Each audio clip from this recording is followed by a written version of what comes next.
Welcome, everybody. So glad to be here with all of you tonight. We're going to have yet another great late night chat. A lot going on in the world, so let's do it. Spoken of the American century. I say that the century on which we are entering can be and must be the century of the common man.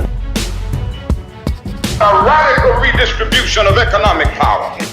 I mean, we know that racism is just a byproduct of capitalism. Everything would be all right if everything was put back in the hands of the people.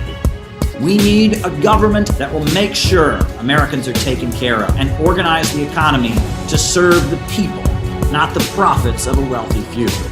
We now have the techniques and the resources to get rid of poverty. We got to start getting out there with the people. Get out of the movement and get to the masses. We need a government of action.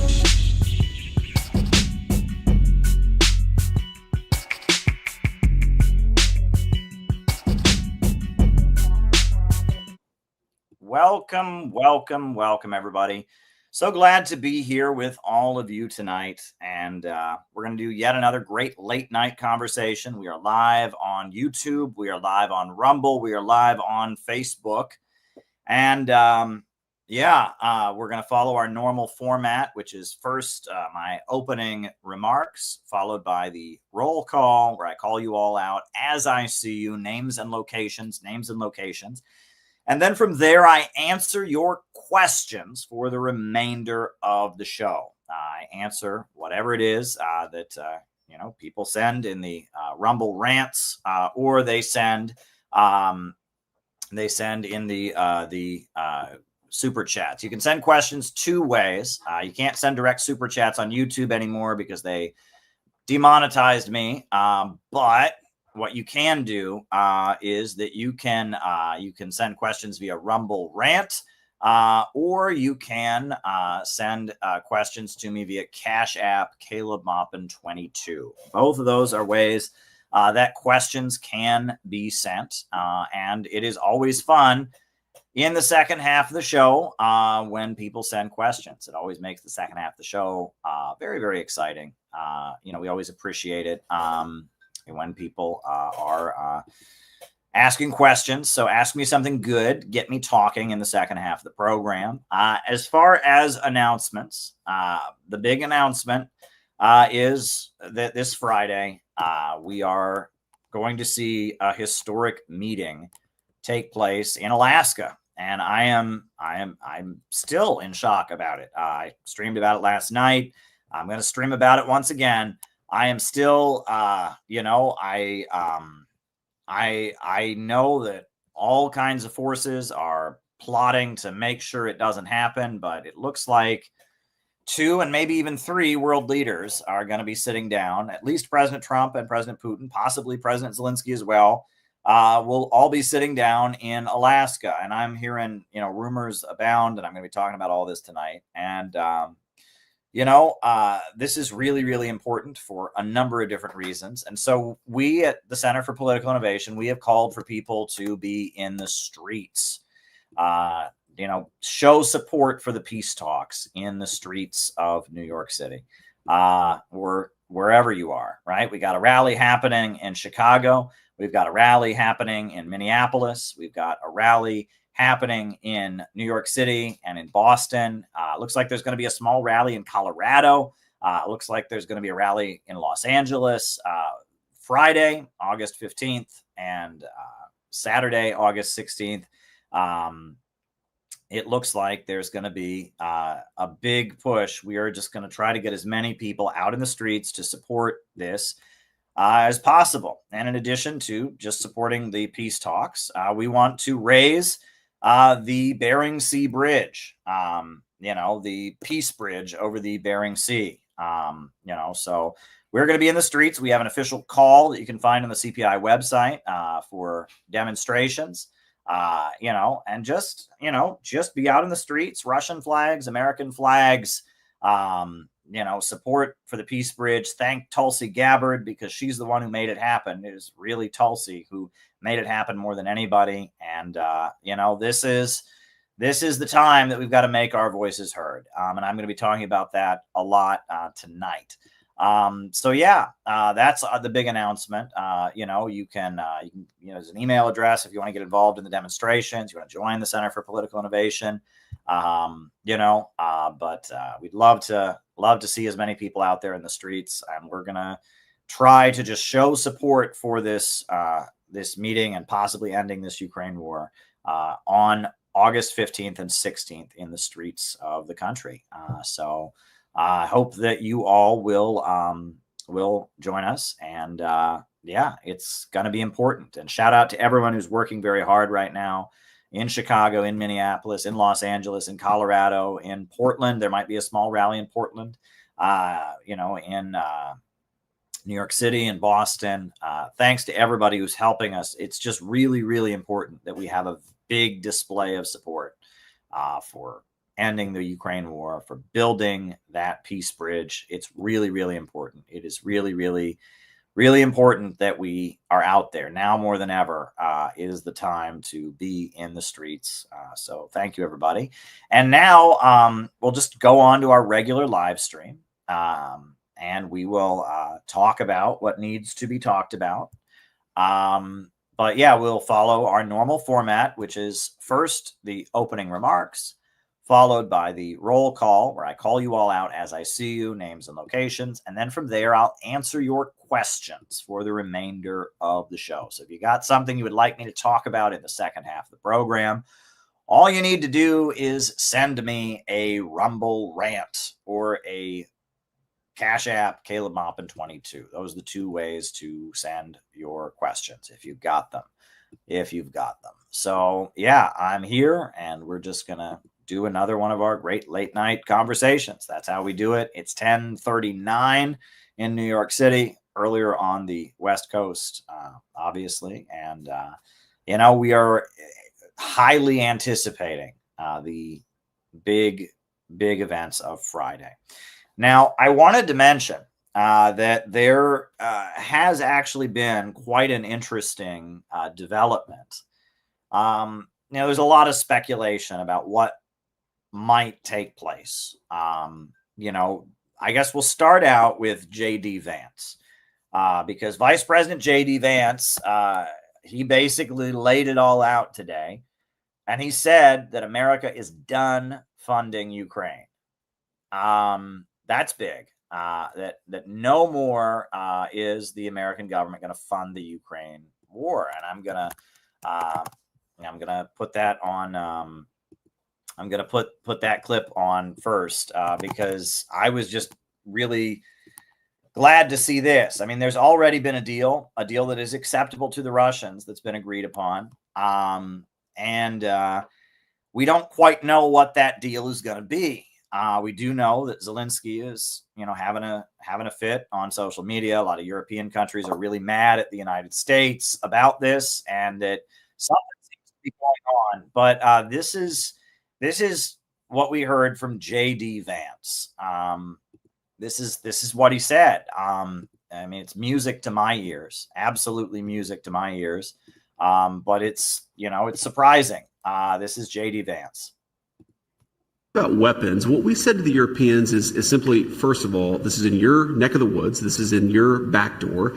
You guys have got to step up and take a bigger role in this thing. And if you care so much about this conflict, you should be willing to play a more direct and a more substantial way in funding this war yourself. I think the president, and I certainly think that America, we're done with the funding of the Ukraine war business. We want to bring about a peaceful settlement to this thing. We want to stop the killing. But Americans, I think, are sick of continuing to send their money, their tax dollars to this particular conflict. But if the Europeans want to step up and actually buy the weapons from American producers, we're okay with that, but we're not going to fund it ourselves anymore. No more is America funding the war in Ukraine. That's big.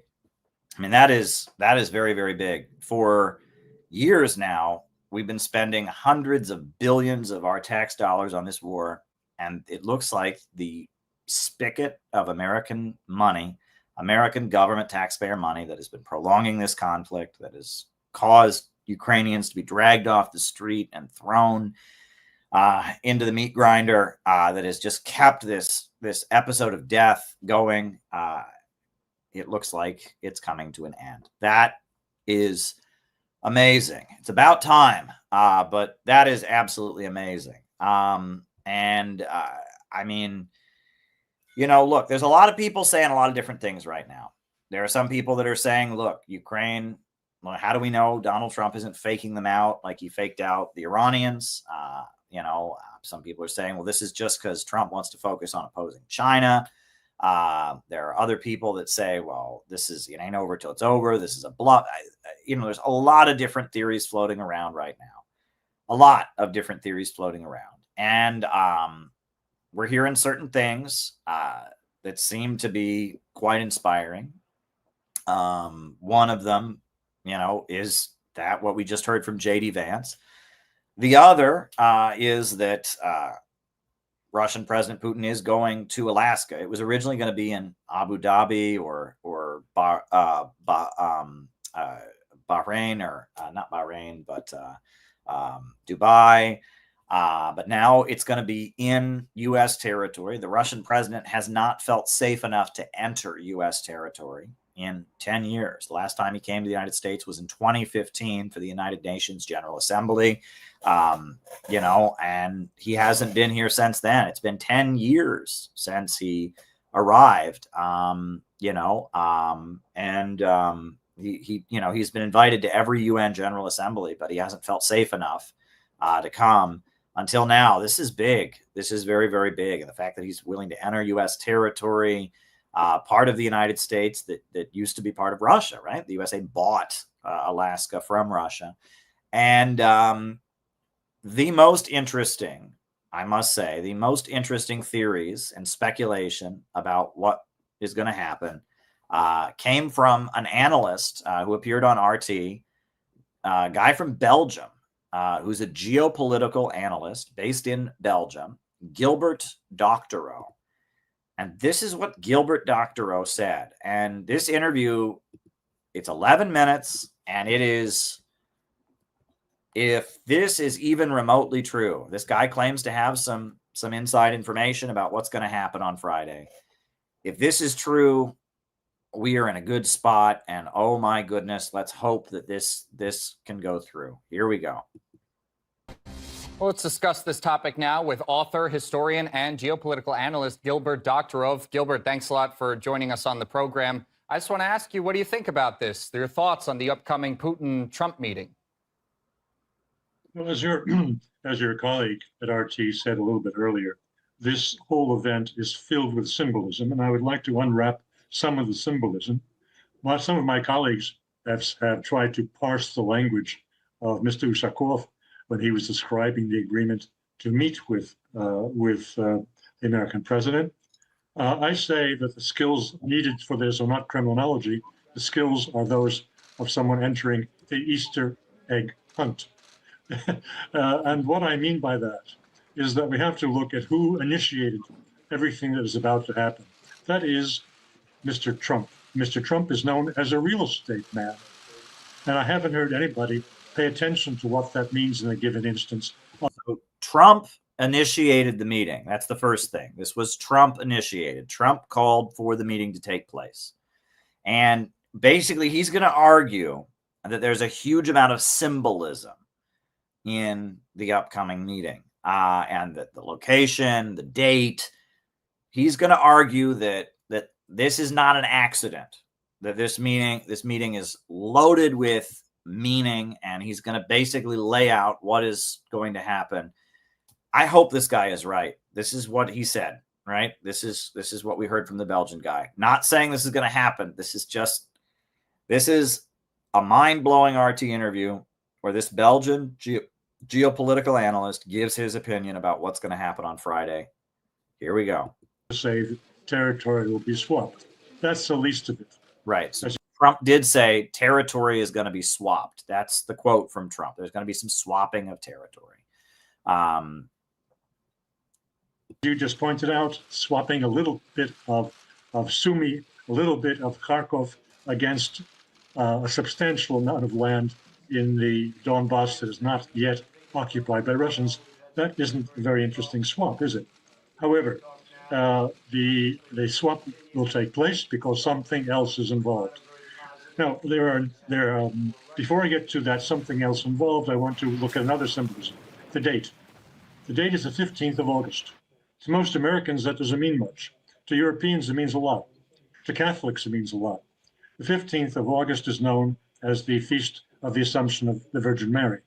However, it all goes back 2,000 years to the Emperor Augustus, from which the month of August is named. And this date, 15th of August, is the Ferragosto. That is the celebration, feast day of the Emperor Augustus. And who was Augustus? He was the founder of the Roman Empire, and he was the founder of the Pax Romana, the perpetual peace enforced by the Roman Empire. Now, this is very interesting. So August 15th is a Catholic feast that originally began as a day honoring Caesar Augustus, who was the Roman emperor who brought on what was called Pax Romana. It was the period in which there were no wars in Europe because Rome had absolute power. And Caesar Augustus is apparently the hero of Mark Zuckerberg. They've done a number of stories in mainstream media about how Mark Zuckerberg's hero is Caesar Augustus, who was the Roman emperor. So this is happening on a day where there was a big feast to honor Caesar Augustus. And it's a Catholic holiday that was created after that. This is all very interesting. We know that in the Trump administration, there are a number of very traditional and conservative Catholics who work with Donald Trump.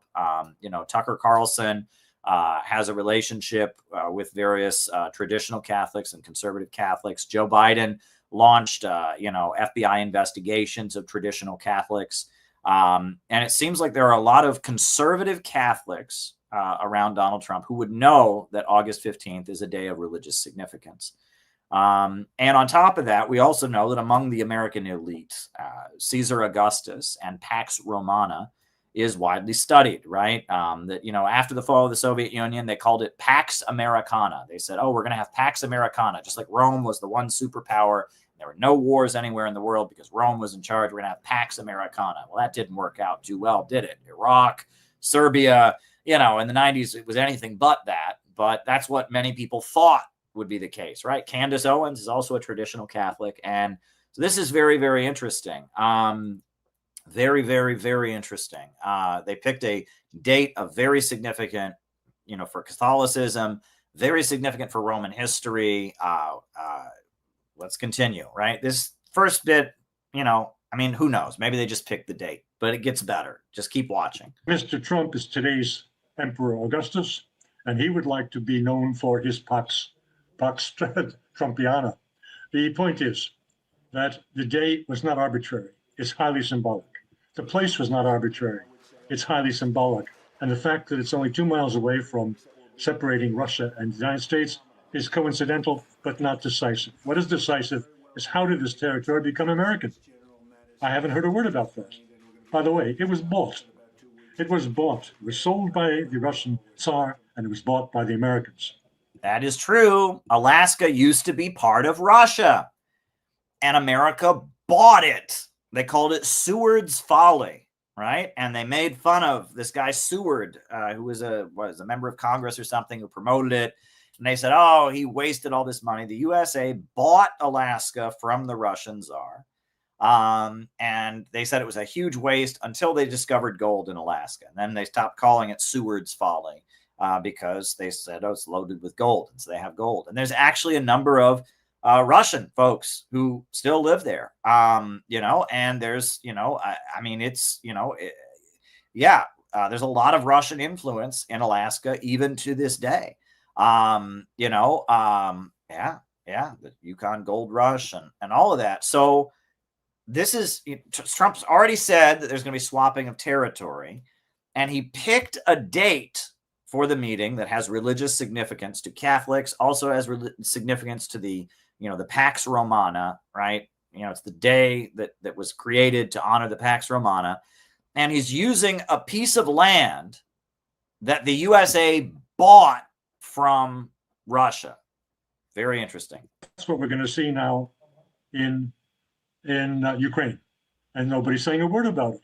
But let's use our minds. Let's expand a little bit. Let's be extravagant like Mr. Trump is. The Russians have $350 billion worth of assets that are now frozen in the West. Practically speaking, they have written that off. In their bookkeeping internally, they recouped most of that money by the extraordinary profitability of selling hydrocarbons in the first days of the war. Yeah. So at the beginning of the war, Russia had $350 billion sitting in American banks, sitting in European banks, right? As most countries do. Little known fact. Almost every country in the world has money sitting in American banks, even countries that are sanctioned by the United States. It's really wild, but but like every country is invested on Wall Street. It's absolutely wild, right? And at the beginning of this war, there were $350 billion sitting in American banks, British banks, French banks, and the government of the United States and the NATO countries, they stole this money. They froze the assets and they stole the money, right? And that's a trick. They've done that to Venezuela. They did that to Iran. If you remember the Iran nuclear deal, they said they gave Iran all these billions of dollars. Well, that was actually Iran's money that they already had. It was just sitting in the banks because they froze it at the time of the Iranian Revolution. They just gave them their money back. It was money that Iran already had. And basically, there's $350 billion of Russian money that has been frozen, was just seized at the beginning of this war. And Russia, basically, at that point, they said, well, that money's gone. They lost it. And they made way more money through the economy and stuff. They actually, made that money back. So, they figured, okay, well, that money's gone, water under the bridge. Let's continue. So $350 billion. Well, you can buy a lot in Ukraine with that, can't you? And the opinion of Mr. Zelensky about refusing or accepting the $350 billion in exchange for all of the territory of Ukraine that Russia wants, which is the whole Donbass, the 4 oblasts that were named. Well, that's a deal. That is Mr. Trump's great art of the deal. And I haven't heard anybody talk about it yet. But it's so what he's saying, what Gilbert is saying here is that Trump is going to have Russia buy the Donbass from Ukraine with the money that America and the NATO countries stole from Russia at the beginning of the war. That the money that's been frozen in American banks that belongs to Russia is going to be used, it's going to be given to Ukraine in exchange for Ukraine giving up the new republics. It'll just be like buying Alaska, right? When, the USA bought Alaska from Russia, Russia will buy the Donbass from Ukraine for $350 billion. And it's a real estate deal, right? That's what Trump does. He negotiates real estate deals. And that Donald Trump is he's gonna do The Apprentice on national television. He's gonna do a real life real estate deal on live television. And Ukraine will sell the Donbass to Russia. Now, there's already been statements that kind of match this from J.D. Vance. J.D. Vance said that the lines, the battle lines where they currently are, is the basis of the peace agreement. Right? We've already heard that from J.D. Vance. He said that the peace agreement must be based on the battle lines where they are. Okay, so that seems to indicate, that seems to match.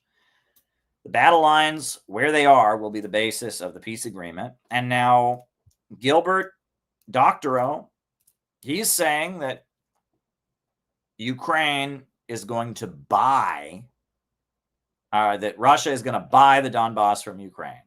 And that'll be the deal. I mean, Donald Trump is a real estate guy. Alaska was purchased from Russia.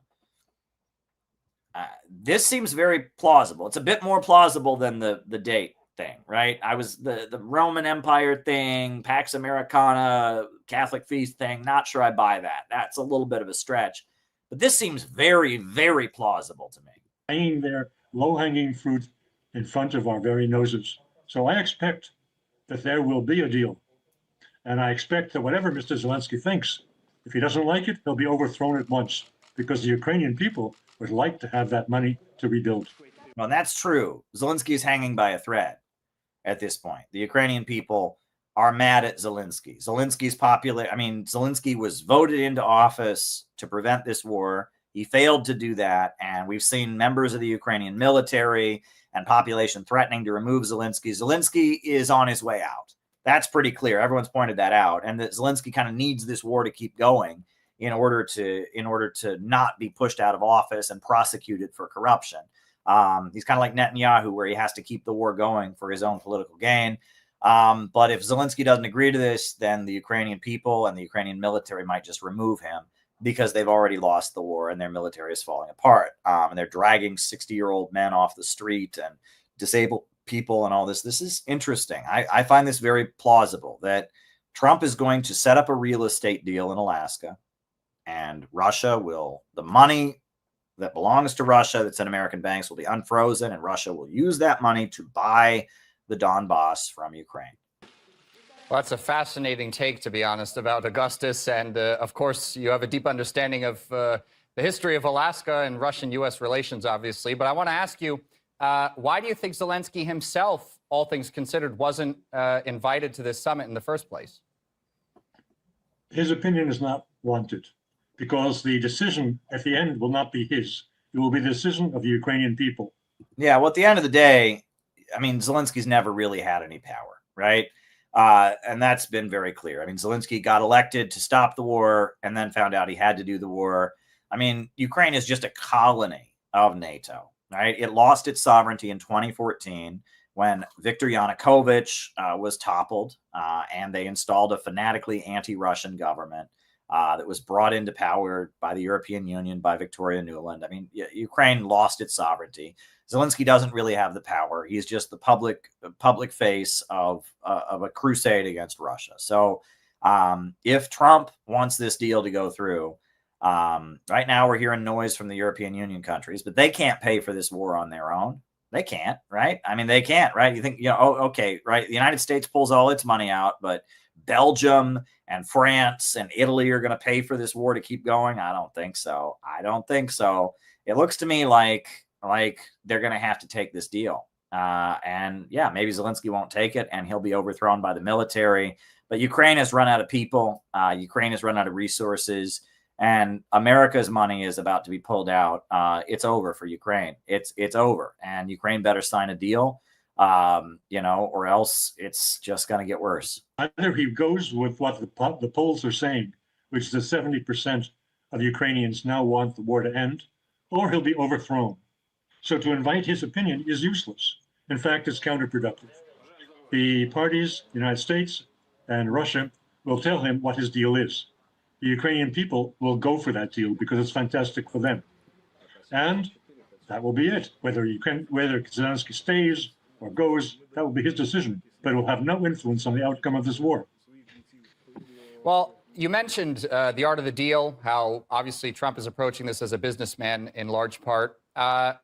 And the Kremlin also pointed out that these two countries, they're neighbors, right? And both Alaska and the Arctic, they both hold great potential for joint projects. So do you think that this could be, in part, an attempt to come to a peace agreement, but also in part to expand some sort of joint projects there? Joint projects, of course. Kirill Dmitriev, the head of the Direct Investment Fund, has been an integral part of all discussions. And everyone knows that he is a backer of the old idea of a tunnel bridge connecting Russia and the United States over the Bering Strait. Holy crap. Did you all hear that? One of the guys who's been planning the meeting with President Putin, with Wickoff, with Trump, is one of the strongest advocates of building the peace bridge, the peace tunnel, the Bering Strait Bridge. Can you believe this? So apparently, one of the main guys in Russia who's been going around saying we got to build this bridge is the person who's planning the meeting. Think about that. Of course, is an element that cannot be excluded. At the same time, the real possibilities for further development of whatever is reached on the 15th of August are on a different level. They are at global security. The time on the New START treaty, the arms limitation treaty, is expiring in 26. It is entirely predictable that if the parties reach an agreement on the 15th in the little petty business of the Ukraine war, they will move on to the big global issues of arms control, removing the threat of intermediate range missiles in Europe, which would come with the introduction of American missiles in 26 in Germany. These issues will then be next on the agenda. And so the New START treaty, which is a nuclear, de-escalation treaty, is about to expire. And during, Trump's first term, the INF, the Intercontinental Nuclear Missile Treaty, was expired. There's been a lot of nuclear weapons treaties that were signed at the end of the Cold War to prevent another arms race that have expired. And one of them is set to expire at the end of this year. In 2026, it'll be expiring. And isn't it interesting that Scott Ritter is in Russia? Right? Scott Ritter tried to go to Russia under Biden, and the State Department took him off the plane and took his passport away. And Scott Ritter has just announced that he got a new passport. They sent it to him, and he is now in Russia. And what does Scott Ritter do? He is the guy who negotiated the original nuclear treaties. He was the guy who did arms control and negotiated the end of the Cold War in Russia in the 90s. That's why he's so close to Russia. Is he was the guy who negotiated and oversaw the dismantling of the nuclear arsenal of Russia and the fall of the Soviet Union. So Scott Ritter is already over there, right? Biden wouldn't let him go over there, but now he's got a new passport and he's over there. And he's pointing out that treaty is about to expire. And what we're looking forward to is a big rollout of a global realignment, for which the first step will happen on the 15th of August. Well, you brought up a lot of good reasons for why this meeting is set to take place in Alaska, but also there were other options that we heard about before, right? The United Arab Emirates was brought up, and of course there are other more neutral countries that could have been chosen. Again, Alaska's not neutral territory. It's a state of the United States. What do you think was the main factor in them choosing Alaska over these other potential venues? Well, Mr. Trump is a showman, first of all, and nothing could be showier and more symbolic than having it in Alaska, which was purchased by the United States from Russia. And that is what he probably has put on the table to Mr. Putin. That Russia purchase the land that now occupies and that it claims as part of the Russian Federation from Ukraine, on condition that there be a complete and permanent peace between the countries, which puts an end to any Ukrainian claims against Russia, and puts a big net on all of the hopes of warmongers in Europe to continue this conflict. Now, why Alaska? There are other reasons, one of which nobody has mentioned: security. To reach this meeting in Alaska, Mr. Putin flies only over Russian territory. That's not a bad solution. He doesn't have to cross anybody's territory and doesn't have to have 20 jets accompanying his jet so that he isn't shut down. That's actually a really good point, right? Russian President Putin is safe to fly through Russia all he wants. Russia controls its own airspace. But if he flies over Europe to get to Dubai, you know that there's, there will be all kinds of attempts against him. He's got to be accompanied by a whole bunch of other fighter planes to make sure his plane is safe. For example, we know what happened to Evo Morales. You say, oh, Caleb, they would never do that. Yeah, they would. Evo Morales, the president of Bolivia, was flying through Europe, and they downed his plane. Do you remember this? To search for Julian Assange. They were afraid that Julian Assange might be on his plane, and they downed his plane, and they forced his plane out of the sky and searched his plane for Julian Assange, right? Which is completely unbelievable. So, yeah, if Putin's getting on a plane and he's flying over the European Union, he's flying over countries that are U.S. aligned, he's going to have protection. Now, Putin did an international tour, you'll remember. At the beginning of the war, he went to North Korea. He just had to fly over China for North Korea. He's safe. He went to Vietnam, again, mostly flying over China. He's safe. But flying over the European Union, that might not be so safe for the Russian president. So he's going to have to be escorted by a bunch of warplanes that'll protect his plane. But for this trip, he doesn't have to do that, right? If you look at a map, he just has to fly over Russian territory into and a few miles into the United States, into Alaska, and then he's right back in Russian territory. So that's very interesting. This is a lot, in terms of security, this is a lot easier of a place for the Russian president to go than it would be for him to go to someplace in the Middle East. Originally, we were hearing Dubai, Abu Dhabi, United Arab Emirates. Well, this is actually, for the Russian president, in terms of security, it's a lot more convenient. Yeah, it's a long flight, right? I've never done it. I've never been to Vladivostok. It is a long flight, right? When I was in Russia, I've been to Moscow, right? I've been to Sochi, but apparently I've been to Nizhny Novgorod, but apparently getting all the way over to the Far East, getting all the way over to Vladivostok, that is a long ass flight, right? It is actually quicker to fly to New York City from Moscow than it is to fly to Vladivostok. It is a long ass flight, but he only has to take one plane, right? Because he's in Russian territory. There's no danger that anyone's going to attack his plane, right? Because, Russia controls its own airspace, right? So in terms of security costs and all the security and all of that, it actually is much more convenient for the Russian president to go to Alaska. Very good point. This is reality. This is the world we live in today. And I believe that was unaffected.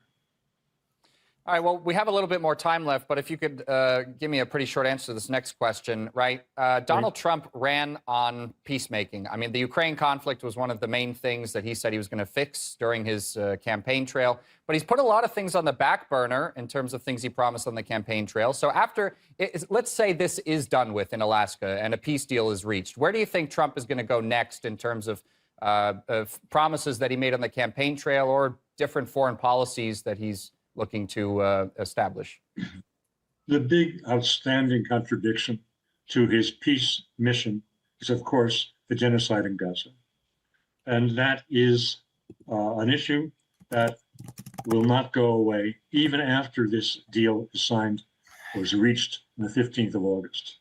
It won't go away for a little bit of time because the general accommodation with Russia, that is Mr. Trump's intent, and I would say possibly also, however paradoxical or it may sound, an accommodation with China, which may come in September if the next Yalta meeting is held there for the celebration of the 80th anniversary in Beijing of the end of the war in the Pacific.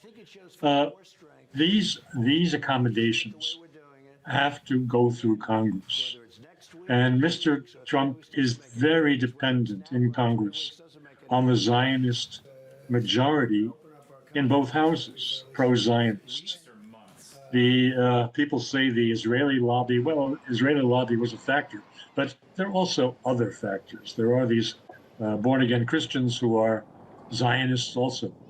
And so Mr. Trump has this problem of navigating Congress, and he is stuck with this Zionist presence in Congress, and he doesn't have much wiggle room in dealing with Israel for that reason.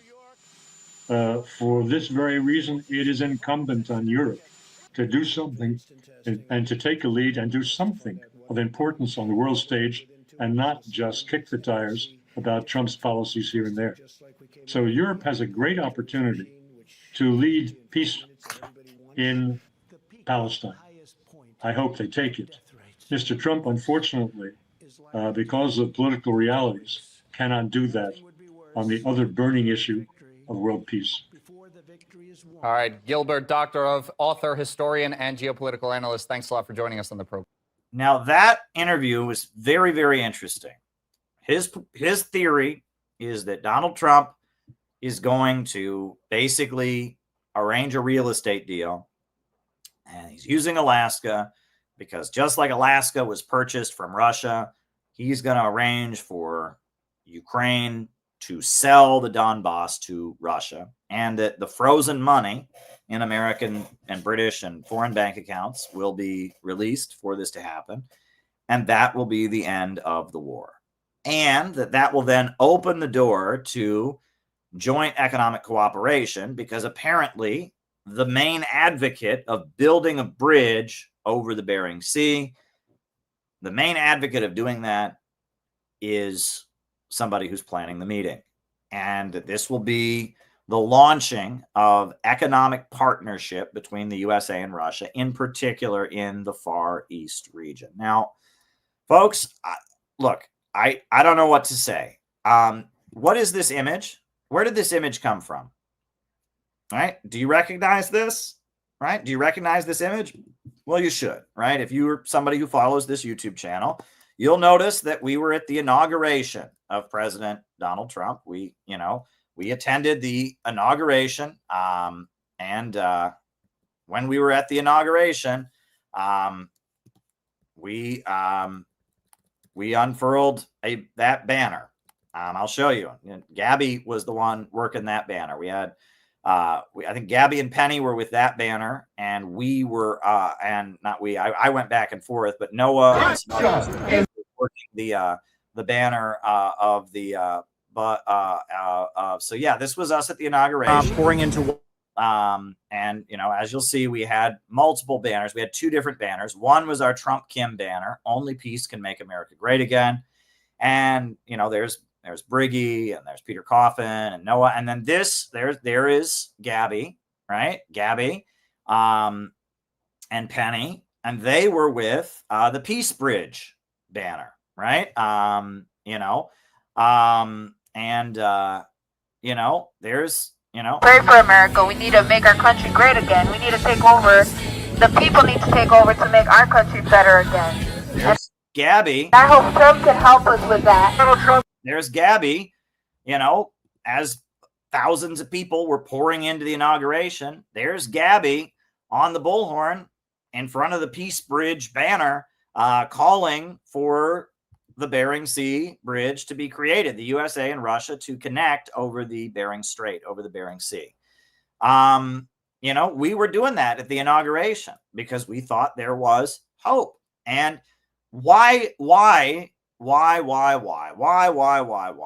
in the world were we at the inauguration talking about building the Peace Bridge, the Bering Sea Bridge? For the same reason we were at the inauguration. There's Noah, right? This was shown on Radio Free Europe. This was shown on international television. It was the Columbia University journalism school newspaper mentioned this banner.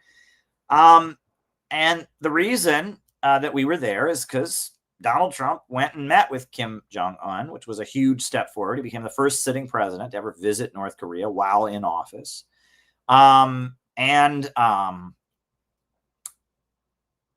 This is connected. Why did Donald Trump go to North Korea? At the time, I told you why Donald Trump went to North Korea. If you watch this YouTube channel, you'll know. The reason Donald Trump went to North Korea was pretty well laid out by Jim Rogers, the legendary investor who lives in Singapore. He's a Wall Street investor. He used to be a friend of George Soros. They had a falling out. He lives in Singapore. He's very, very wealthy. And he said he was one of the main financial supporters of Donald Trump going to North Korea. And he said North Korea is going to give up their nuclear weapons at some point. And when that happens, the sanctions that the UN has put on North Korea because they proliferated nuclear weapons will be lifted. And when that happens, it's going to be a bonanza in North Korea. Those mountains in North Korea are full of minerals. North Korea already mines those mountains to make their own cell phones in-house. They have enough minerals in those mountains. They can make computer chips all on their own. And they're making their own cell phones without any foreign, assistance because of sanctions. And they're making their own cell phones in-house in North Korea already. Those mountains are full of minerals that are very valuable now because of computer technology. Those mountains are also full of coal. And in fact, in North Korea, they even have cars that run on coal because they have trouble importing petroleum. Plus, almost every person in North Korea can speak more than one language because the North Korean educational system promotes foreign languages. So almost every North Korean can speak more than one language. You got a whole millions of people in North Korea who can speak more than one language. You got mountains full of minerals. Plus, you've got a lot of oceanside property. You got a lot. I mean, North Korea is a lot of money waiting to be made. And when they give up their nukes, as things currently stand, with America being at odds with them, with China and Russia being their friends, who's going to make that money? Russians and Chinese people, and not Americans. And Jim Rogers is saying we're acting like fools. We're acting like fools when North Korea opens up, and there's all this money. There's a boom, and there's all this money being made in North Korea. We're not going to get any of it. And that's what Jim Rogers said, and that's why Donald Trump went to North Korea. Jim Rogers said, I want to invest in North Korea, but I can't under U.S. law. And I want Donald Trump to go there and make a deal with them so I can invest in North Korea. That's what Jim Rogers said, right? And he said it over and over and over again. I would love to invest in North Korea. He made that point. I'll even show you, saying this is Jim Rogers on Fox Business explaining what it was about. It was that North Korea is a country that's industrialized. The population has education. They've got a lot of natural resources. And, they're electrified, fully electrified. They're, they've got good infrastructure, and they're ready to be open for business. And that's what Kim Jong-un, wants to be remembered as. Kim Jong-un wants to be known as the Deng Xiaoping of North Korea. That is apparently what Kim Jong-un has always wanted to be known as. He wants to be remembered as the guy who reformed and opened up the Hermit Kingdom, opened up North Korea, right? That's what he wants to be remembered for. He wants to be known as the guy who changed things. When he first got into office, one thing he did is that they have pictures of his grandfather, Kim Il-sung, everywhere. They have pictures of his father, Kim Jong-il, everywhere. He also arranged for his grandmother, Kim Jong-suk, to have her picture put up everywhere. Very cool. Very, very cool. And he was making changes like that. Kim Jong-un wants to be known. He doesn't want to be known as Kim Il-sung's grandson. He doesn't want to be known as Kim Jong-il's son. He wants to be known as a guy who made a big difference in his country. And North Korea has been isolated for a long time and all of that. And he's looking to make a deal and be able to have a reform and opening up in North Korea. And this is what Jim Rogers, the legendary investor, said on Fox. Straight to our special guest, investor Jim Rogers, who joins us from Singapore. All right, Jim, on the last time you appeared on this program, you said that you wanted to go and invest in North Korea. Are you doing it now? Well, Stuart, it's still illegal. I'd rather be poor and out of jail than rich and in jail. But as soon as it's legal, I'm going to start making progress. What are you going to invest in? Well, I'll probably have to invest in South Korean stocks first. I own Korean Airlines for this, for instance, because there'll be a lot more travel when this becomes legal and open. And I'm looking for other things. At the moment, there's no stock market in North Korea. They're working on it. But it's not there yet. But you want to get into any kind of joint venture, South Korea with North Korea. You want to get into it because you think there's going to be profit there. Stuart, they need everything. They need electricity. They need soap. They need tablecloths. If you've got any kind of expertise, you're going to make a fortune in North Korea. It's where China was in 1981. Okay, you can't do it yet, but bearing in mind the summit that took place right where you are, you think you're going to be able to invest fairly soon?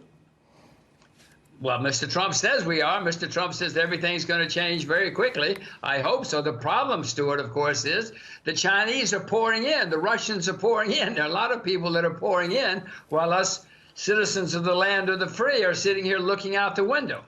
Okay. There you go. That's what Trump visiting North Korea was about. It was that as North Korea opens up, Russia's going to get all the money, China's going to get all the money, and America is going to be left behind. And again, do I have to pull up a map? Do I need to pull up a map? I guess I need to show you a map, right? Geography is not, in America, they don't teach us geography, map of Korea, Russian, Far East, China. I'm going to show you a map, right?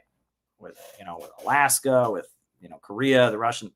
I'm going to show you where all this is. This is part of the world that, people don't think about. People forget that it exists, but it's a really, really important corner of the world where you've got, Alaska, you've got, okay. Hold on. I just want to, So this map doesn't have Alaska on it, but this is the Korean Peninsula. Hold on. Let me put it on the screen, right? This is the Korean Peninsula.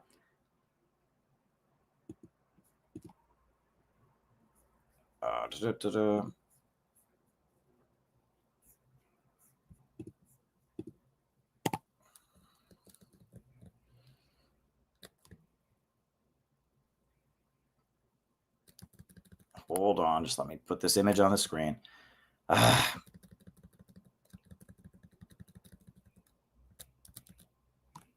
Hold on. Oh, wait.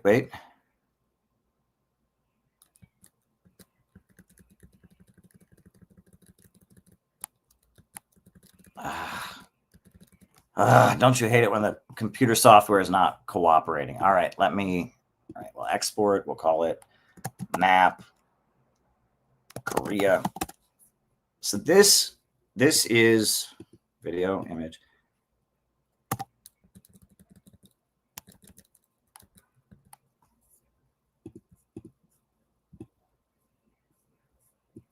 Okay. Just waiting for it to show up so I can upload the image.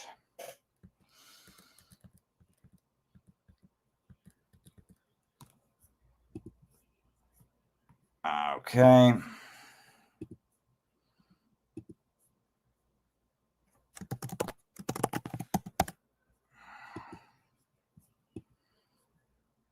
Hold on. Let me find another map.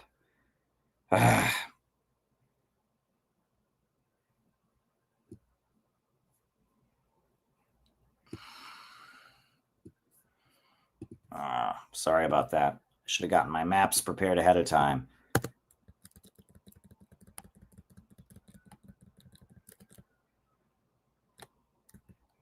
All right, so this is the Korean Peninsula. All right, there's Japan, and there's South Korea, there's North Korea, there's China, and there's Russia. Right, and as you can see, Japan has a lot of industry, is very thriving. China, 800 million people lifted out of poverty, thriving.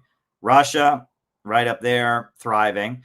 But there's a big gap, which is North Korea.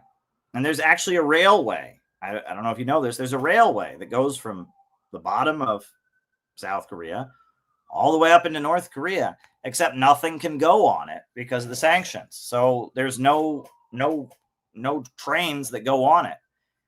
And, you could have a railway that goes from South Korea up through North Korea into China, into Russia. And there was actually a plan for what they called the Iron Silk Road, or the Trans-Asian Railway Project, to build a huge railway project through North Korea, through the Korean Peninsula, into China, into Russia. But now that's all on hold. And that was, in place in the 90s. There was a plan of building that railway. And let me show you a map. Let me show you another map.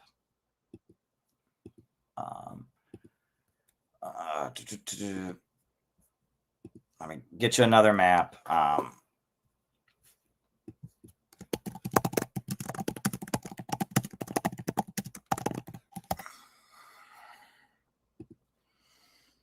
All right, this map, you can't exactly, it doesn't have Alaska a lot on it, but it has Alaska on it. It shows everything. So here, let me bring up this map.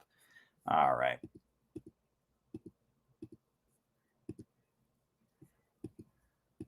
Okay. This is a Pacific map. I'll put a Pacific map on here.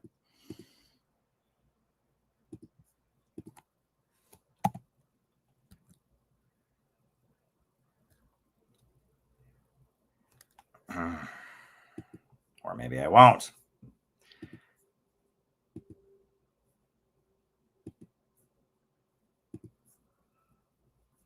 Oh, hold on. Okay, here we go. All right. So you see there's Alaska, right? There's, up in the corner, there's the Bering Sea.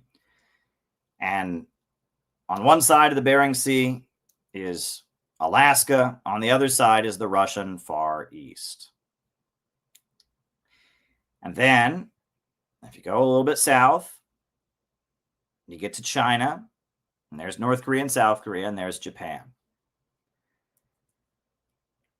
Now, this whole area is full of economic development. Every year in Russia, they have something called the Vladivostok Economic Forum, where they talk about all the development projects they're doing in the Russian Far East. And China, is having huge economic expansion, right? 800 million people lifted out of poverty, the second largest economy in the world. You got South Korea, right? You got Japan, that is a fully industrialized country. It's an imperialist country. It's a fully industrialized country. There's a lot of money to be made.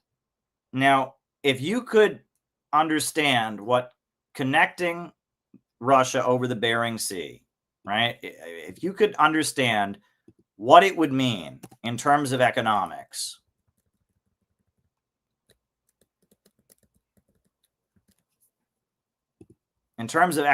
what it would mean to make that connection, what it would mean for all of these territories, right? If you could make this connection, right? It would be a game changer, right? If that connection could be made, right? And you've got the United States, Canada, the continental United States connected with the Russian Federation, very close to China, very close to the Korean Peninsula, very close to Japan. You've got a whole trade corridor there. You've got whole huge amounts of money to be made. This is a huge game changer. And as you just heard Jim Rogers say, America isn't going to be part of it. As things are currently set up, all the money in this region is going to be made by Russia and China. Well, America wants to get in on the action. And this is a great way for America to do it. And that's why Donald Trump went to North Korea to begin with. That's why Donald Trump went to North Korea, because he wanted America to get in on the action. And that's why I think Donald Trump wants to build the Bering Sea Bridge. He wants to get America in on the action. That's what it's about. That's what it's about when it really gets down to it. They want to get in on the action. He wants to get in on the action, the huge amount of economic growth taking place. And, the Russian Far East, China, North Korea, South Korea. He wants to bring that into America. Why do you think there's all this talk about annexing Canada? All right, there's all this talk about Canada should join the United States. I think, Alberta, one of the Canadian provinces, is going to have a vote to join the United States. What's that about? Why were there all these trucker convoy protests in the western part of Canada? What do you think that's about? right? There's going to be a pivot. There's going to be a pivot. There's a pivot here, right? And it's the parts of Canada where there's talk of seceding and joining the United States are the western parts of Canada that are near Alaska, that are near, Oregon and Washington State and the West Coast. The part of Alaska that's close to Russia, that's where Donald Trump, Alaska, and right next to Russia, that's where Trump and Putin are about to meet. The guy who's arranging the meeting is the guy who apparently has been a big promoter of the Bering Sea project for years. Trump has been trying to negotiate with North Korea. He became the only sitting president to ever visit North Korea. I'm telling you, that's what's going on. And this is good for America. This is very, very good for America. And it's good for anti-imperialism because this will pivot the United States away from the old imperialist order, right? This will pivot the United States away from the NATO countries. This will pivot the United States towards the BRICS countries, right? It'll get the United States away from the dying old colonial system, and it'll get it towards the new world that's rising, right? And it's not like this is going to immediately change all U.S. policy. The USA will no longer be an imperialist country. That's not what I'm saying. I'm saying that there are two economies in the world today. It's not about the communist ideology versus the Western capitalist ideology. It's not what it's about. There are two economies in the world today. One economy is the old colonial economy, the old British Empire, French Empire, Spanish Empire, colonizer economy, the Western imperialist financial order, Wall Street and London's financial order. That is one economy that still exists and still has dominance, but it's in free fall. It can't last much longer. This world is dying. This economic system is dying. This is the old order, and it's falling apart even in the homelands, right? The life expectancy in America is the lowest it's been in 25 years. Britain is, in chaos and confusion. They just arrested 500 people for holding signs about Palestine, and there's riots and in confusion and migrant crises. And, Europe is not doing well. And the United States is not doing well either. And our living standards are dropping, and it's becoming more and more insecure. We don't know what we're doing. Meanwhile, in this part of the world, they're just rising and rising and rising, and people are rising up from poverty. And they've, and these two systems, right, regardless of what you think of them now, okay, just put that on hold. Where did this system come from? Slavery, colonialism, genocide of indigenous people, etc. That's where this system comes from. And where did this system come from? How did Russia become a major country? The Communist Revolution, the Soviet Union. How did China become a major country? Communist Revolution, the Soviet Union. How did India become a major country? Well, they had a nationalist independent revolution, and then the Soviet Union heavily invested in them, and that's how India became a major country. And that these countries came into the world as a result of anti-colonial struggles. And as a result, they tend to have governments that manage the economy and promote economic growth. This system came into the world as a result of colonial plunder and exploitation and killing. And as a result, they are trying to stay on top of the world by stopping economic growth and promoting the idea that economic growth is somehow bad and overpopulation. These two systems are competing for control of the world. And America has the potential to leave this system behind eventually and pivot toward this system. It's not going to happen overnight, right? No, I'm not giving Trump the benefit of the doubt. This isn't about Trump. This is not about Trump and his intentions. I don't think Trump is intending to do this. I don't think Trump is looking at this and saying, oh, yes, I want to join the BRICS. That's not what Trump is saying at all. I don't think for a minute Trump is saying that. Trump hates the BRICS. I'm saying that there is a divide in the world, and that for his own reasons, for his own selfish reasons, Donald Trump is taking possibly a move that will get us closer to the new world. And that is good. That is a step in the right direction. And I don't think that's what Donald Trump even intends to do. I think Donald Trump just wants to make money, like Jim Rogers. I think Donald Trump says, hey, I want to make money and the Bering Sea and oil and minerals. And I don't think it's a matter. This isn't conscious. I'm not saying Trump is sitting there. Trump is a Eurasianist and he's understanding all of this. No, that's not what I'm saying. I'm saying there's a division in the ruling class about what to do. And Donald Trump represents one faction that for their own reasons wants to possibly take a move that would get the United States closer to this economy and create more distance from this economy. That's what I'm saying. That is what I'm saying. And, and again, you're saying Caleb's giving Trump credit. I'm not giving Trump any credit. Not at all. It doesn't matter what Trump wants to do, right? It doesn't matter what Trump wants to do. Is Trump a good guy or a bad guy? I don't know. I'm not Trump's guardian angel. I'm not God. I'm not in Trump's mind. I'm not Trump's therapist. I'm not Trump's priest. I'm not Trump's wife. It's not my business to worry about whether Trump's a good guy or not. He came across as pretty good in a lot of the podcasts he did in the lead up to the election.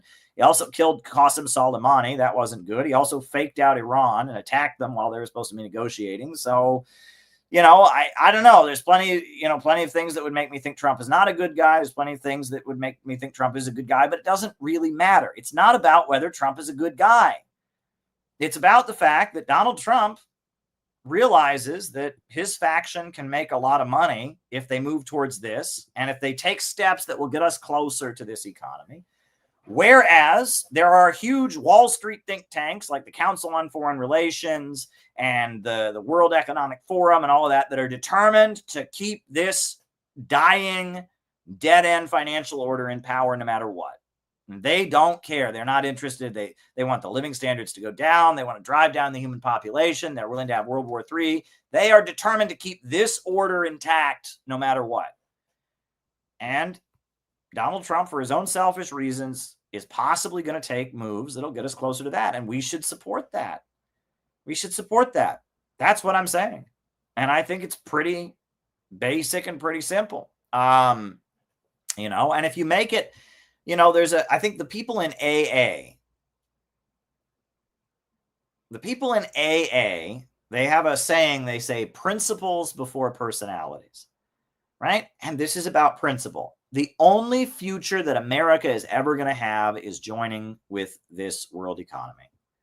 That is the only future our country has. If America continues to hitch itself towards this wagon, it is going to lead us off a cliff. It's going to lead us to hell in a handbasket.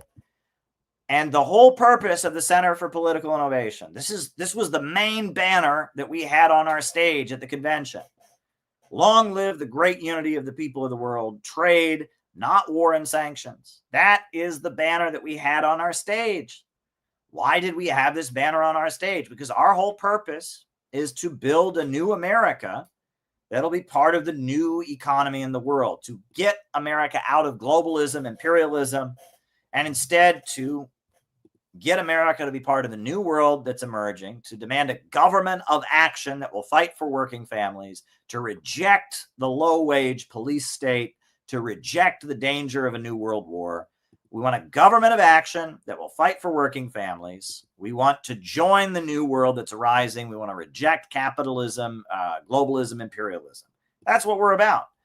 And, whether Trump is a good guy or not, or whether Trump is racist or not, or whether Trump is whatever Trump is, the facts are that it seems to me, it ain't over till it's over. I have no idea what's going to happen on Friday. I liked what I heard from Gilbert Doctorow, but I don't know if he's right or not. I don't know. But if Gilbert Doctorow is correct, it seems that Donald Trump would like to take certain moves that'll get us closer to the new world.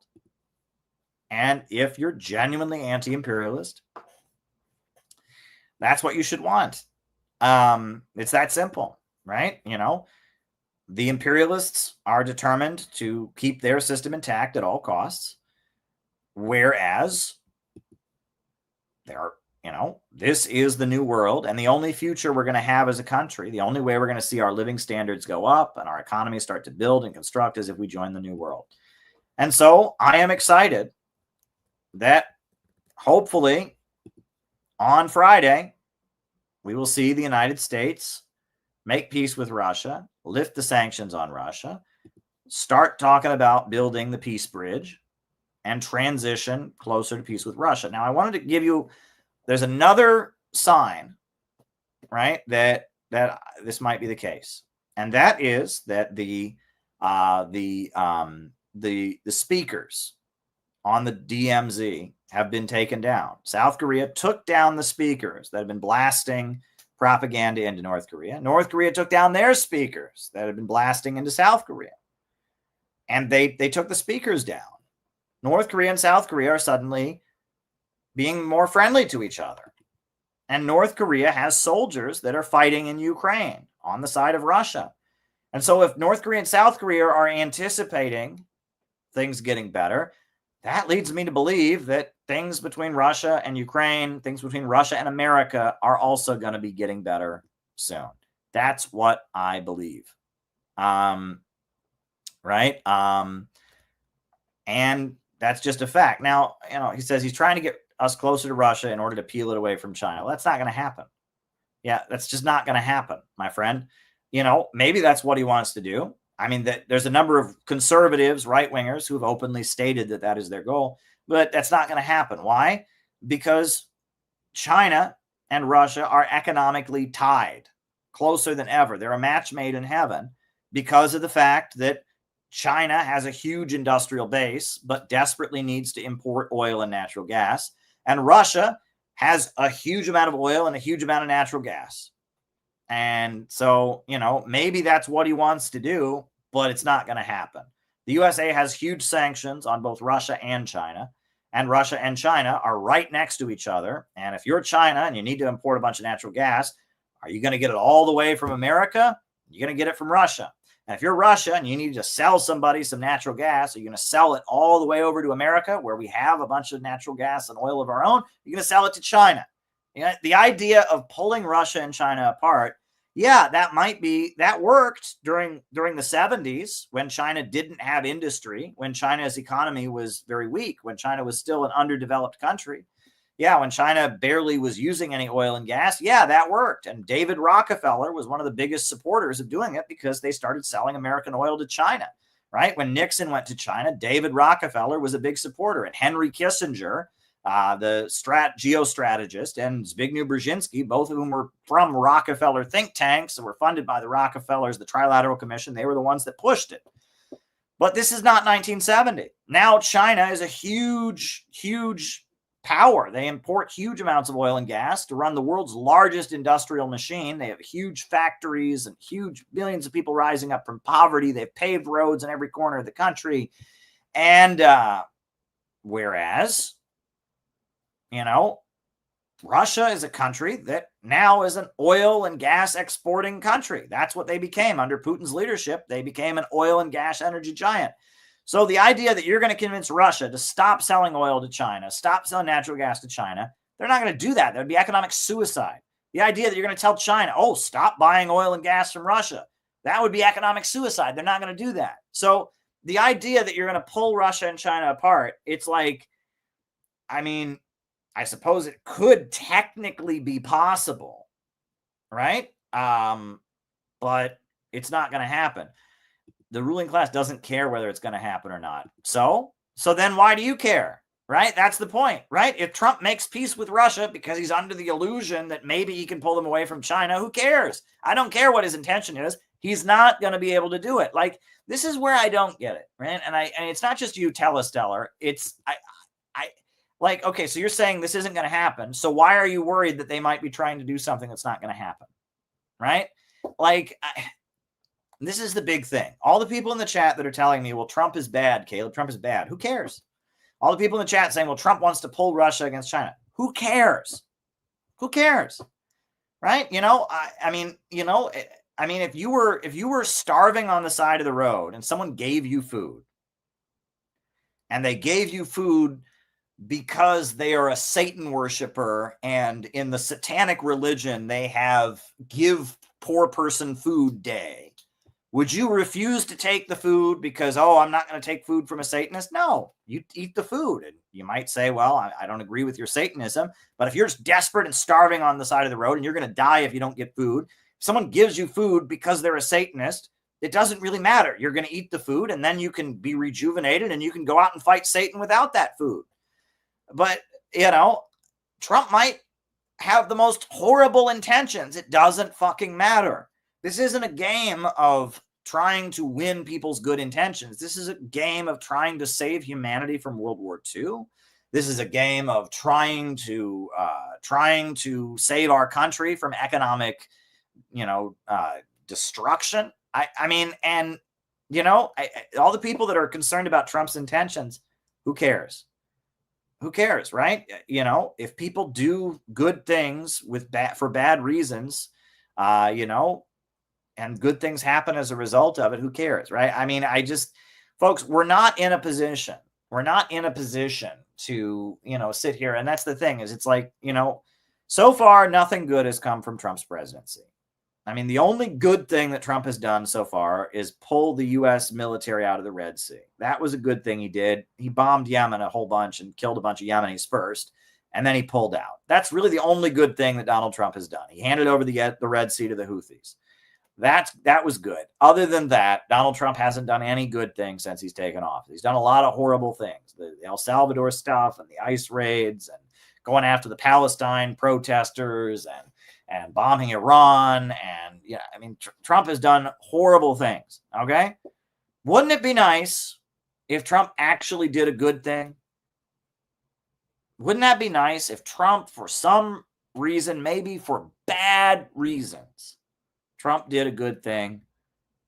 Wouldn't that be great? Wouldn't that be nice?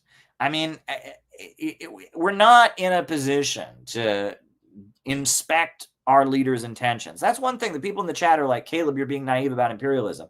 No, you're being naive about imperialism, right? I don't expect the leader of U.S. imperialism to have good intentions. That's not what I'm trying to do. You seem to think that unless Donald Trump proves to us that he's doing it for really good reasons, we shouldn't support this happening. Why would you ever expect the leader of U.S. imperialism to have good intentions? Right? That's the weird thing, right? I'm not expecting Trump to have good intentions. I don't care what his intentions are. I don't care. Right? I really don't care. I care about my country, America, and I care about not having World War III, and I care about the future that we're going to have, and I know we need to join this new world, and I know that he has the capability to do stuff like this. And he promised that he would make peace with Russia. And everything we're hearing now from J.D. Vance, everything we're hearing now from Trump seems to indicate he actually intends to do that. I think that's good. I think that's very, very good. It certainly helps that one of his spiritual advisor is Paula White Cain. And Paula White Cain is an advocate of peaceful reunification with the Korean Peninsula. Paula White Cain is a friend of Hak Jahan Moon, and she was just in South Korea to dedicate the new building that Hak Jahan Moon built, the new, huge religious building that they just built over there. And Paula White Cain, the White House spiritual advisor, was on stage with somebody who has actually met Kim Il-sung and somebody who has received honors from North Korea. That's a good sign, right? Let me show you a picture. This is Donald Trump's spiritual advisor. She's very, very pro-Israel. She's very much a Zionist, but she's also pro-North Korean, right? And this is Hak Jahan Moon, right? Paula White Cain. This is Donald Trump's spiritual advisor, the woman that Donald Trump prays with frequently. She has an office in the White House, right? And this is Donald Trump's personal spiritual advisor, Paula White Cain. Here she is. Right? This is Paula White Cain. And there she is with Hak Jahan Moon. Great. What could be wrong with that? Right? There she is with Hak Jahan Moon. And, she's in South Korea. She was just with Hak Jahan Moon In the spring, she was in South Korea at the dedicating of their new building. There she is bowing before Hak Jahan Moon and presenting flowers to Hak Jahan Moon. And she's the person that Donald Trump, gets his spiritual advice from. And now I will show you, and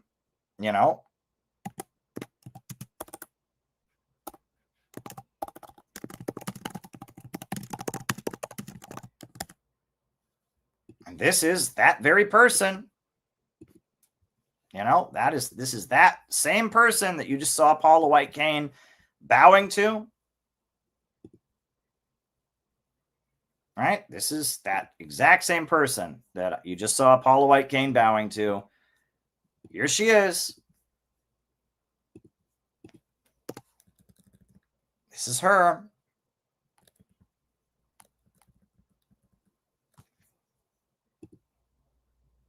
I think that's pretty cool.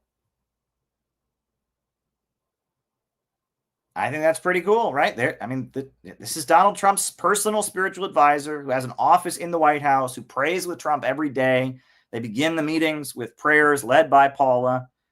Paula's super pro-Israel. I don't agree with Paula on that. I find her life story to be kind of inspiring. She's very much a hardworking, self-made person who's had a lot of hardship in her life. Her father committed suicide, and she really very much believes in the power of positive thinking, but she's a Zionist. I am not pro-Israel, and I find the way she's pro-Israel to be pretty awful, but, she bows before Hak Jahan Moon.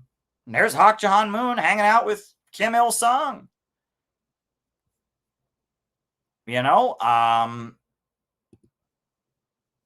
That seems to be a good sign. Again, we should just try to get what we can. Try to get what we can, right? And if you want to sit here and look, I have complained about this over and over and over, and I will continue to complain about it. There is this podcast culture that we have where nothing good is allowed to happen, right? It's like we just get on here and we do endless podcasts and streams, and the world's going to hell. Oh, so-and-so is good. No, they're a phony. They're a fraud. Oh, no, so-and-so, they seem good. No, they're a phony. I'm going to expose them.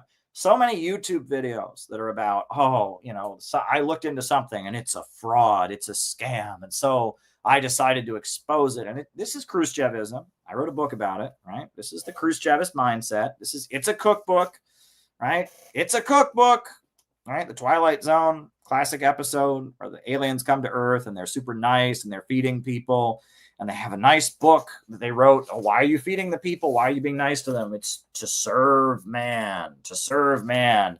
And then it turns out it's a cookbook. It's a cookbook, right? Right. This is how they've trained us to think. And we're all terrified. We all just sit in our apartments listening to podcasts. Nothing good can ever happen. Everything's a fraud. Everything's a scam. It's all a cookbook. And, if you think that way, the world's never going to get any better. Right. You have to try and work with people. You have to try and work with flawed people, right? You have to try and work with flawed people. Somebody like Trump can be frustrating in a lot of ways. But, if there's a chance that he could possibly do something good, shouldn't we push as hard as we possibly can to get him to do it? And even if he doesn't do it, we have to try. This is where this podcast culture, I find it to be very frustrating. It's like, it's like you get points for being smarter somehow. If something good looks like it's going to happen and you say, that'll never happen, it's phony. It's like, why do you get points for that? Right. It'd be like if you had a race in the Olympics, right? And there's one guy and he says, well, I'm not going to run the race because I'm not going to win. Like, does he get a special prize for not running the race? Do they go, oh, wow, that's a smart guy. See, he knew he wasn't going to win the race, so he didn't even run. Good for him. That's who I want to be when I grow up. No. Even if the guy's going to lose, he still runs the race because it's the honorable thing to do. You participate in the Olympics, right? Even if your chances of winning are slim. If you're an Olympic athlete, you still run the race, right? You know, I don't get it. But there's this mindset of like, well, if I advocate for something good, if I push for something good that might happen, and it doesn't happen, then I'm discredited. No, you're not. You wanted something good to happen. You pushed for something good to happen, and it didn't happen. That's, you know, how does that make you bad, right? How does that make you a bad person? If you pushed for something good and it was not able to occur, you still pushed for something good, right? I mean, I don't get it. I don't get it. And we need to get beyond this. Mr. Chambers! Mr. Chambers! Don't get on that ship! The rest of the book, To Serve Men, it's a cookbook!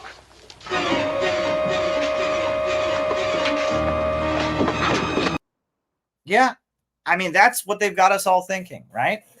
You know, look, the people saying that Putin is going to get killed in Alaska, that's not going to happen. All right. Do you really think Putin's stupid? Do you really think that the man who was smart enough to raise Russia up after the fall of the Soviet Union, the man who is himself a former KGB officer, the man who is an expert in jiu-jitsu and judo, the man who is, you think that the Russian president is just going to go into any situation where he might be killed or arrested? That's not going to happen.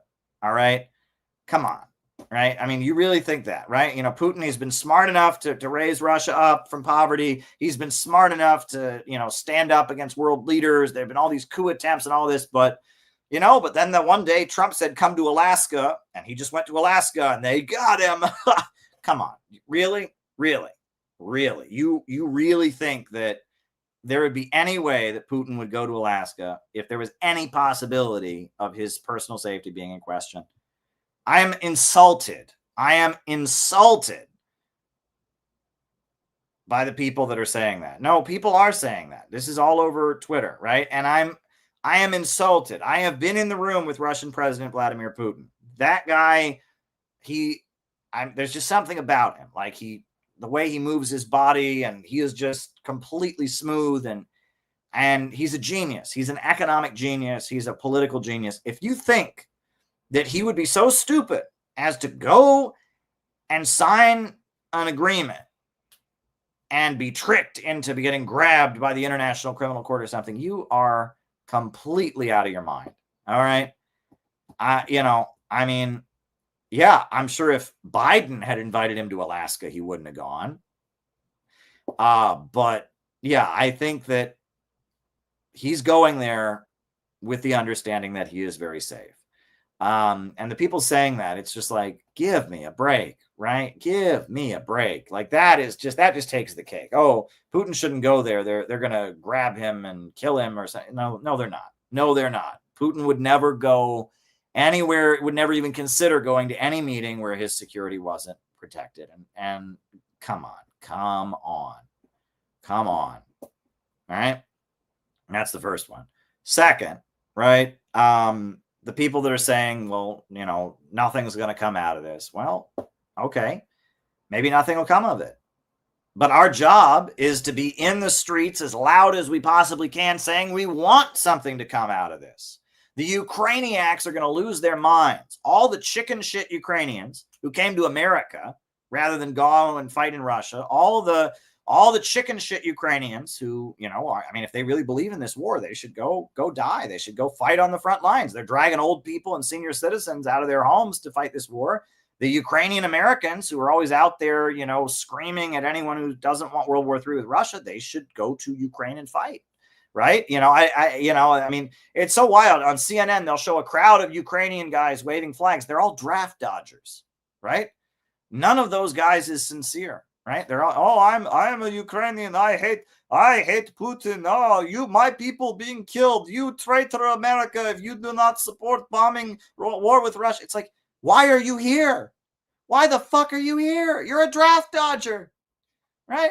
It's beyond me. Right. The Ukrainians. Right. If you ever see any male under the age of 60 waving a Ukrainian flag, speaking with a Ukrainian accent and telling you, I've been over there. I understand it. I am genius. You cannot tell me about Ukrainian politics. I lived under it. Stalin killed my whole family. He even killed me 3 times. If you ever meet somebody like that, ask them, why the fuck are you here? Why aren't you in Ukraine? Right? They're dragging grandpas and grandpas out of their homes and making them fight. And you're here in New York City eating hot dogs. That says to me, you don't really believe what you're saying. That's what it says to me, I'd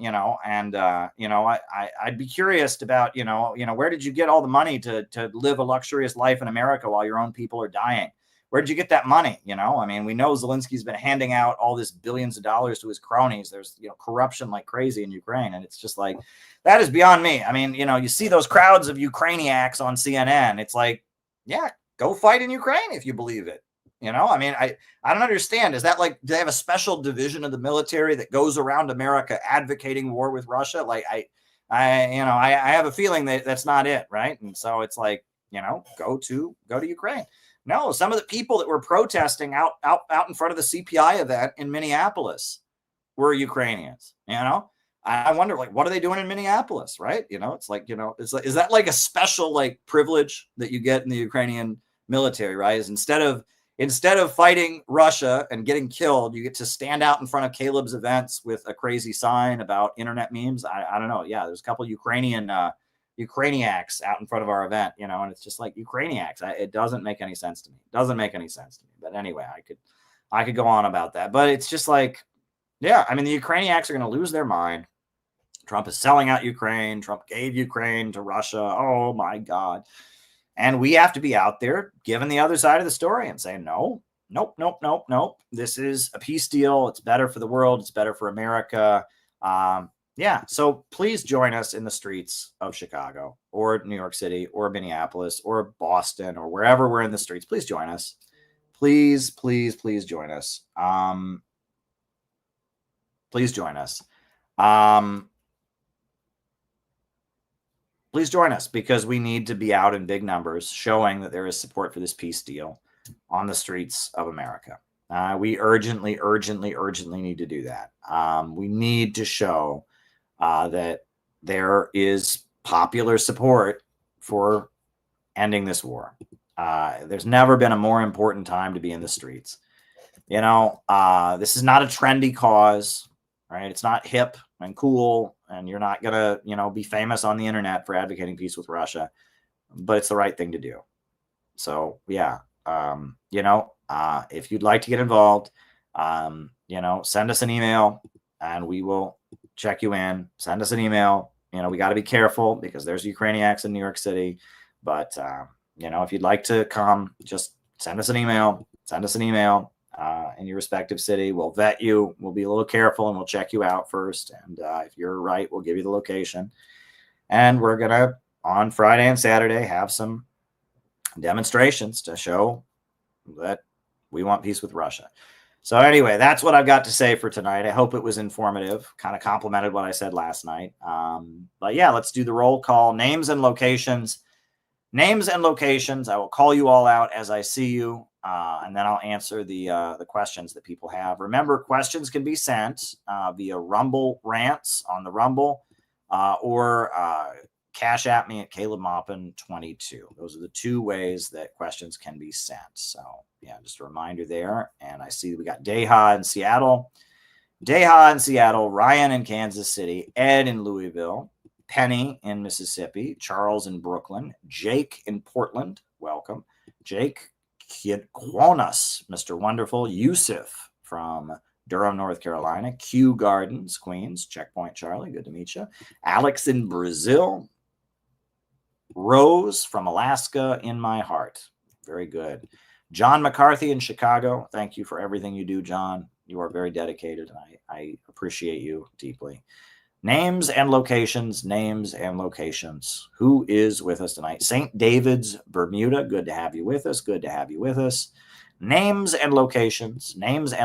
Anybody else with us tonight? Names and locations.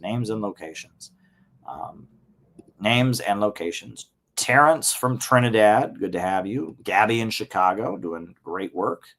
Ian from the Yukon. Very, very good. Colin in Greensboro. Philip High in the house. Good meeting with you yesterday and good job in your presentation today. Well, thank you, sir. Deha in Seattle is here again. Wow, you're here twice. Good. I'm just joking, of course. Deha is awesome. The trolls are gone. Well, the trolls are just a fact of life on the internet. They just, you're going to get trolls. And it's actually a good thing to have trolls. It means that you're worth paying attention to. Johnny in New York. Welcome, Johnny. Savannah, Georgia. Welcome, Savannah. Anybody else? Names and locations. Names and locations. Anybody else? Names and locations. Names and locations. Names and locations. Anybody else? Anybody else? Well, we do have a fair number of Rumble rants that have come in, actually. Well, there's three of them, I guess. I thought there was more, but I guess there's three. The first is John McCarthy. He says, Alaska Summit on Friday. Next stop, Beijing 80th Anniversary Victory Parade. That would be awesome. That would be great. Oh, Briggy from Pennsylvania. Hey, Deha. Good to see you. That would be absolutely awesome if Trump were to then go to the Victory Day celebration. And he's invited, right? Trump was invited to Moscow for their Victory Day celebration. That was for VE Day, Victory in Europe, when the Nazis were defeated. And then China is having their celebration for the anniversary of when Japan was defeated. Trump was invited to both, but he couldn't go because he was still accused of Russiagate. John wrote a great article about how now that Tulsi has proven that Trump was not an agent of Russia, Trump did not get any help from Russia to win the elections. At that point, now Trump can go. And wouldn't that be awesome? Wouldn't that be awesome? Now, it's interesting. A lot of folks say that Trump seems to like Xi Jinping, right? Now, it's interesting because Republicans generally hate China, right? And there's a layer of Republicans who are, like that person said, that they hate China. And they want to get close to China because they hate, they want to get close to Russia because they hate China. But Donald Trump, I mean, he brought back TikTok. Remember that? He brought back TikTok. And the latest thing is that Trump put this crazy tariff on India, allegedly for buying Russian oil. And the media said, well, why aren't you putting a tariff on China? They buy just as much Russian oil, if not more. And Trump didn't have an answer. And because they're China. Right. And so it appears that Trump in his actions is being less hostile to China than you would expect. Right. There's a whole layer of like China haters in the Republican camp. And even one of Trump's top trade council advisors, Peter Navarro, he's an anti-China flim-flam artist. He's just a guy who's made a career demonizing China, making crazy documentaries about China being evil. But yet, so far, Trump's policies have been pretty good to China. He did the tariff first, then he rolled it back. They reached a deal.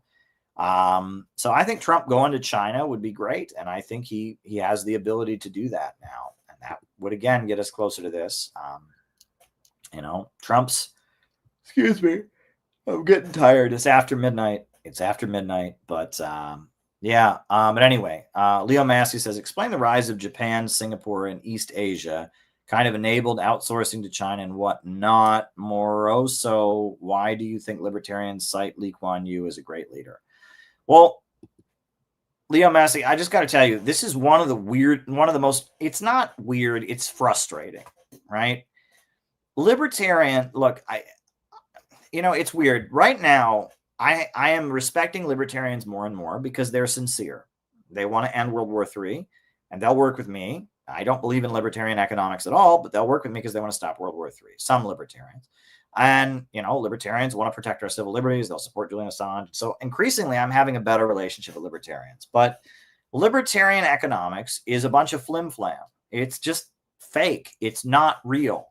And what you just said about Lee Kuan Yew did not believe in free market economics. Lee Kuan Yew is not a communist, not a Marxist, but in Singapore, the state is heavily involved in the economy.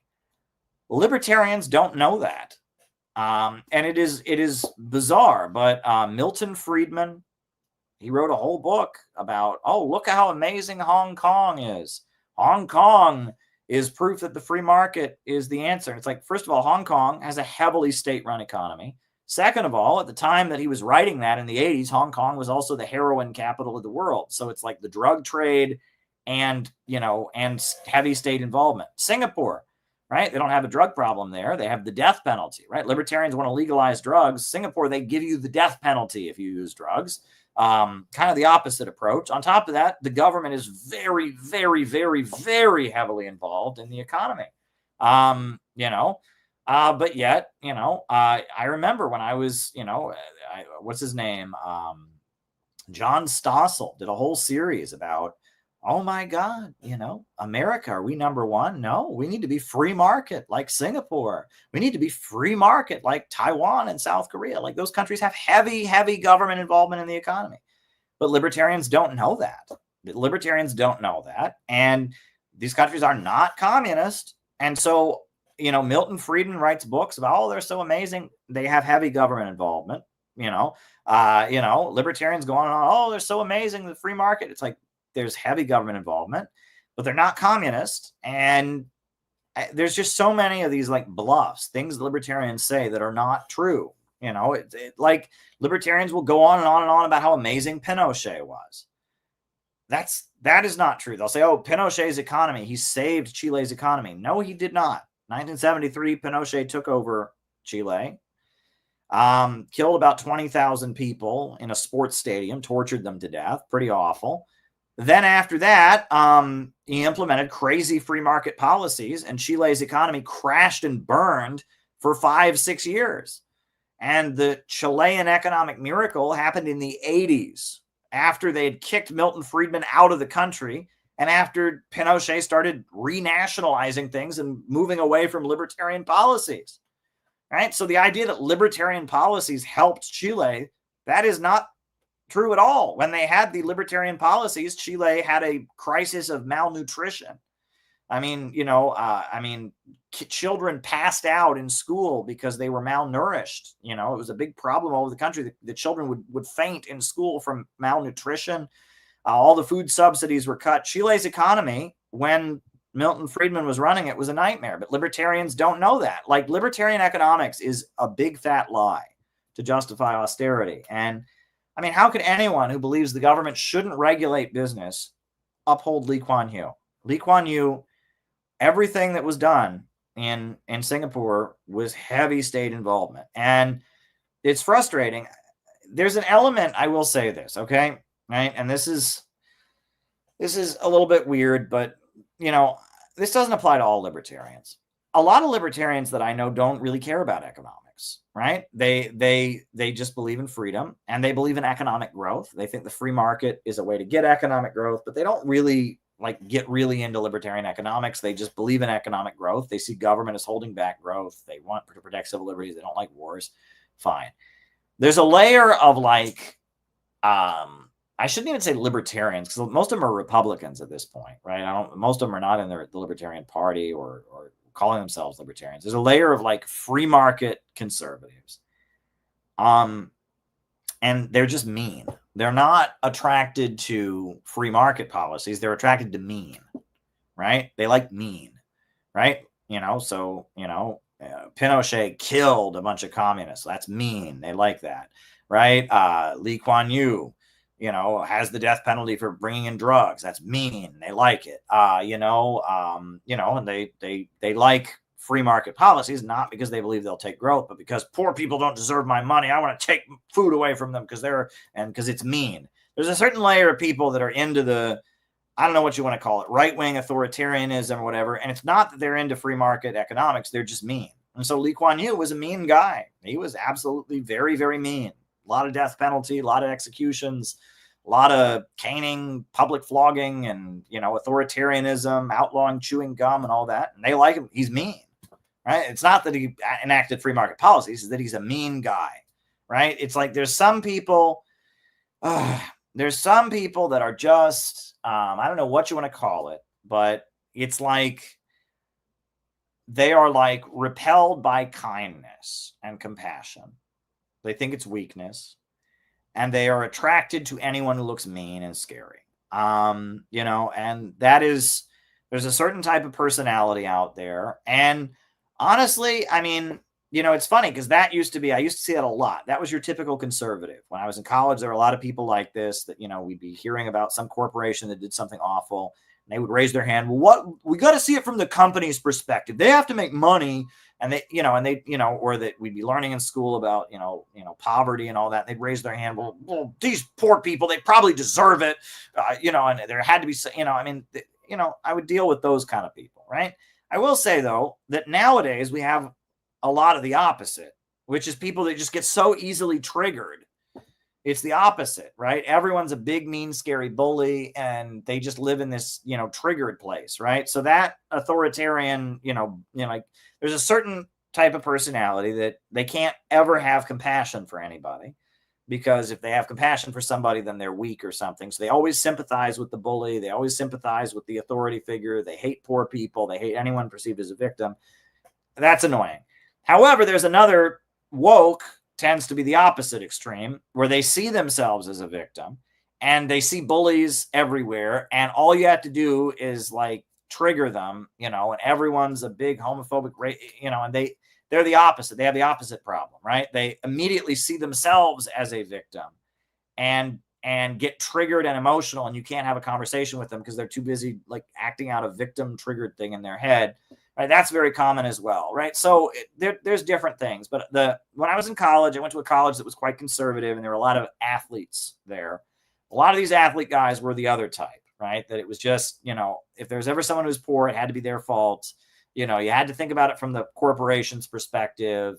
If the police beat up somebody, it must be because they deserved it, and that's what I used to see. And those guys, they weren't, they would believe in free market economics because giving poor people food stamps is nice, and they don't believe in being nice because they're mean, right? It's not really about free market economics. And the people who admire Lee Kuan Yew was a mean guy. He was a mean guy. He caned Michael Fay, and he executed people for drugs, and he was a big, mean guy. And if you like mean, hey, be my guest, right? And the same for Park Chung-hee in South Korea, right? There's a lot of people, and that was a weird thing. See, this is where it gets very, very weird too.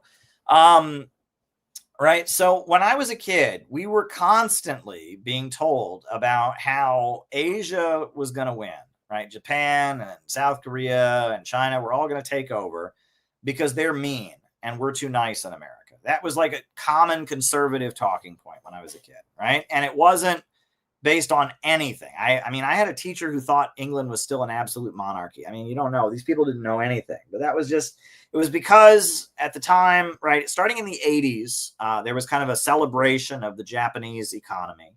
So that's when, in the 80s, you have a lot of karate movies in American media, a lot of kids' cartoons, the Teenage Mutant Ninja Turtles, and a lot of cartoons about samurais and kung fu and all of that. And there was just this belief among conservative Americans that we're not mean enough in America, and Asia is going to take over because they're really mean in Asia. And that's not very well thought out. Okay. I mean, the world is much more complicated than that, but that was kind of a thing that American conservatives believed, right? And it was in the media. There was a lot of movies about, Asia and Asian culture, and there was a lot of stuff about this. And I listened to many teachers explaining that, Asia's going to take over because they're mean. We're too nice to you kids, but Asia, they're mean and they're going to take over. I don't know. It was a weird American conservative fetish, I guess you could say, right? It was a weird American conservative fetish from the 80s and 90s that, Asians are mean and scary, and that's why they're superiors, because they're mean and scary, right? And I don't know. It's weird. I mean, obviously, South Korea, Singapore, China, North Korea, Japan, these countries tend to be more authoritarian than Western countries. That's because of development, etc. But, I don't know. It was a weird thing. I heard a lot of that. That was just, and people who didn't know shit about anything. But yeah, it is very, very weird. But yeah, I do. I remember listening to Limbaugh. It was a weird thing. I don't know why conservatives got on that kick, but it was just like, I heard Asians are disciplined and hardworking. Well, that's generally the stereotype, the model minority stereotype, right? But there was a weird element of like, American conservatives had this, I don't know, it was a weird thing. Forgive me if this is offensive to anybody. I'm just telling you, I remember this, and conservatives don't think this now, right? In fact, conservatives now think that China is communist and wokeism is communism. And so China must be super woke, and that's not true either. But that's what conservatives believe, that the bulk of conservative podcasts consist of woke people are annoying, and they make genuine critiques of woke people that are very, very good. About the cry bully, that was John in the chat was just talking about cry bullies and stuff. They make very good critiques of wokeism.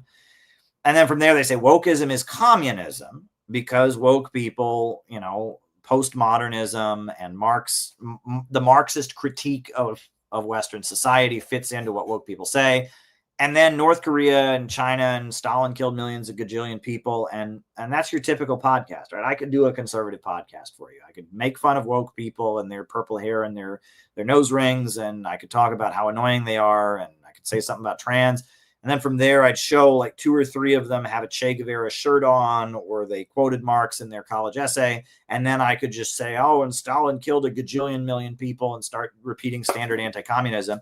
And that's a conservative podcast. That's really all you need for a conservative podcast right now. And it's dumb and it's infuriating. And what bothers me about it is that there's 2 things that bother me about it. One is that the people are so non-intellectually curious. People want to hear this. It's hate porn, basically, right? It's that, conservatives are annoyed with woke people, like I am, right? That's why I've indulged some of this materials. I'm also annoyed with woke people. So they want their anger at woke people to feel validated. So they watch material that says woke people are bad, but they're not really interested in fact checking it. They're not interested in really thinking this out. They just want to hear woke people are bad. So they watch this, and it's like, yeah, there's a great critique that can be made of woke people, but the idea that they are the same as what China's government is, they're the same as what North Korea's government is, that is just not true. And it's like, that's obvious if you do even a surface level of digging. But if you just want to fixate on hating woke people, and you already hate communism because that's just, part of being an American, you don't have to think much. That annoys me. The other thing that annoys me is there's no debunking of it. There's no debunking of it. There's no, woke people never debunk it. And the communists, the so-called communists, are the worst of this because wokeism is trendy and popular. And so communists, even though their beliefs, are about economics, even though, their ideology, if you really understand it, has nothing in common with wokeism. If you look at what any communist government has done, it has nothing in common with that. Communists are just so desperate to fit in and, tail after the liberals. It never occurs to them that they go after it. Like, I go after Freedom Road Socialist Organization. All they've done for the past, decade is try to get conservatives banned from college campuses because they're racist. They sound like woke people if you meet them. And I'm like, this isn't communism, right? The communists themselves will never argue against that, right? And the liberals will certainly never argue against it. So on the one hand, there's this obviously false thing that a lot of conservatives just want to believe because it's, it matches their anger. It reflects their anger at woke people. It validates their anger at woke people, which is justified. Woke people annoy me too. And then number 2, no one will ever refute it because, they're trying to, mooch off of wokeism politically, opportunistically tail after wokeism because they think it'll get them a boost politically or something. It frustrates me on a number of levels. So when you're talking about why do libertarians, advocates of libertarian economics like Lee Kuan Yew, it's because of this, right? Because nobody knows what the fuck they're talking about. That's why. Because nobody knows anything, right? It's because a lot of conservatives know that Lee Kuan Yew was mean and Lee Kuan Yew was not a communist. So therefore, he must have let those poor people starve because he's mean. And that's what he does because, that's what we do because we're big, strong libertarians and we don't care about those weak people. And, Yeah, we shoot and execute drug dealers. We're big and mean and scary, just like Lee Kuan Yew. So he must have been a libertarian, just like me. And it's like, no, he's not, actually. Lee Kuan Yew was big. He was mean. He was scary, but he was an advocate of a heavily state-run, militarized economy. So, and I'm the only one who knows that. And John Stossel covers this up in his documentaries. Milton Friedman just glosses over this and completely lies in his books on this. And and nobody cares enough to do the research. And sorry about that. Anyway, there we go. So we got one more. Oh, we got a couple more questions that have come in. Okay. Deha gave a response there. I will get to that. Why did Russia enact the traditional values visa to let a bunch of ortho bros into the country? For the simple reason that Russia has a shortage of men. There's a lot less men in Russia than there are women. They need men to be fathers. Right, to marry Russian women and be fathers.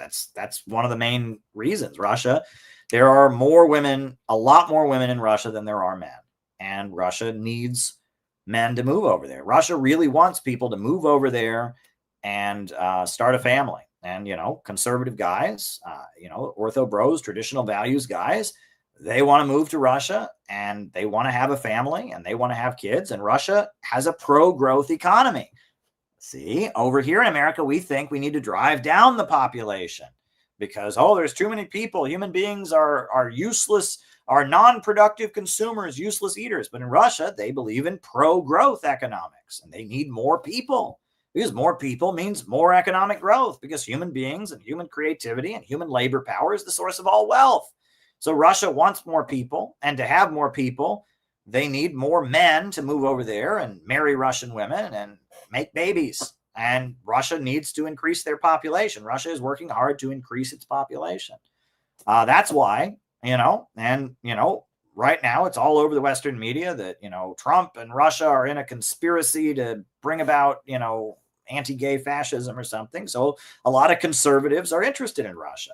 And so, and Russia, they're not big on homosexuality. I don't know what the abortion laws in Russia are, but they're quite socially conservative culturally, which most countries around the world in the non-West tend to be quite socially conservative. And so that's a selling point. And that's a reason that a lot of men will move over there and marry Russian women and have children and increase their economic productivity and make their country more prosperous. It makes perfect sense, actually. I think it's a smart thing for Russia to do. I think it's a great thing for Russia to do, right? If I was Russia, I would do that too, right? They're a culturally conservative country, not economically, heavily state-run economy or whatever, but culturally conservative country, okay? A lot of cultural conservatives are interested. They need people. They have a shortage of men. They need men to marry their women. It makes sense to me. I don't see... Again, right, and this is again, I don't know where you're coming from, Leo Messi. You're politically, I'm not sure where you are, but there's a lot of people that will say weird things to me. They say, well, why isn't China funding the Maoist rebels in the Philippines? And I'll be like, because the Maoist rebels in the Philippines blow up and attack Chinese targets, because the Maoist rebels in the Philippines are not going to win. They've been waging war against the Filipino government since the 1970s, and they don't have any support because the Philippines is an important country economically that China wants to trade with. And so why would they fund an insurgency against them? And they're like, yeah, but China's supposed to be real communist. And it's like, no, China's a country. China is a country that is trying to lift its people up out of poverty, that is trying to become wealthier, and it's just like, it's like that. People don't understand these countries are countries that have real needs. They're not ideological fantasies, right? And so it's like, why would Russia do this? Because it's good for Russia. Is that hard to understand? Why would Russia want, when Russia has a shortage of men and Russia is already culturally conservative, why would they go out of their way to bring more culturally conservative men to their country? I think the question answers itself now, doesn't it? It's great. It's a good policy for them. I am never going to become an expat. I'll just say that much. I'm staying here, right? I'm not leaving the country. But there's a lot of people that I've known who do leave the country. I'm staying here because I have a job to do and because I love America and I'm culturally American and I am committed to building an anti-imperialist movement in America. I'm not going to be an expat. But, I do know a lot of expats and I mean, some of them are very happy, good for them, and Russia's a great place to go and visit. I love visiting Russia. I'm happy to go there and spend a lot of time there, but I love America. I'm staying in America. I am staying in America. All right. Next question. Deha, thank you for chiming in on this, Deha. I apologize. I hope what I said earlier was not offensive, but it was just, it's just what I observed. The conservative fetish for Asian meanness has its roots in a 19th century called the Yellow Peril, a supposed Asian menace intent on taking over the world. Right. And then they talk about the phrase Asiatic despotism was used. And that was a very common, the idea that Asians are mean, scary, authoritarian, heartless, ruthless people. That was a big part of Western propaganda. And that it still shows up. I mean, the way they talk about North Korea is really, really offensive. They would not do that to any other country. And I mean, that you're right. That is a long-standing trope in American media. It's like Trotsky calling Stalin Genghis Khan, in his biography of Stalin. I mean, it's, there is this old trope about Asiatic despotism and, Yellow Peril and all that. Yeah, you're right. That is a long-standing, that's a long-standing trope, an anti-Asian stereotype. You are absolutely correct about that, Deha. And it's weird. It's very, very weird. American culture is very, very weird. And, it's like, that's one thing. I wrote an essay, right? A great example of this is the Tiananmen events of 1989. What we have been convinced in America, what most Americans believe happened in Tiananmen Square in 1989, is that there were a bunch of hippies protesting in Tiananmen Square. They were not hippies, but a bunch of hippies were protesting because they wanted peace, man. And the Chinese government said, kill them all, and ran them all over with a bunch of tanks, and they all died. And the Chinese government had a fit of tyrannical rage and just murdered all these students. That did not happen. All right. The students, first of all, they weren't hippies. Some of them were students. Some of them were racist. They didn't want black people on their campus. And there was a big outrage about China bringing African students. Some of them were neo-Maoists who wanted to go back to Mao's policies. They weren't hippies, and they certainly weren't advocates of the Western system. There were more pictures of Mao Zedong in Tiananmen Square than there'd ever been since the Cultural Revolution during the protests. And, and then they peacefully dispersed, and then there was an armed battle. But the narrative that we all had is that a bunch of these hippies were out there protesting, and the Chinese government killed them for disrespecting our nation. No, that actually didn't happen in Tiananmen Square in 1989. That happened at Kent State University in 1970. That's where that happened actually. And I grew up near there, and I heard people constantly say, "Oh, they should have shot all of them. They were disrespecting our troops. They were against America. They were disrespecting the country. They were a bunch of pot-headed, hippies who hated our country." That actually happened in America, right? The idea that, there were all these hippie. First of all, the Chinese students were not hippies, and the Chinese government did not massacre them. Neither of those things happened, right? So, a bunch of racists, students, they were having race riots all over the Chinese, universities at the time. You can read about this. Nicholas Kristof wrote about it for the New York Times. In the lead up to the Tiananmen protests, there were a string of race riots where they were lynching black, Africans who were studying in China.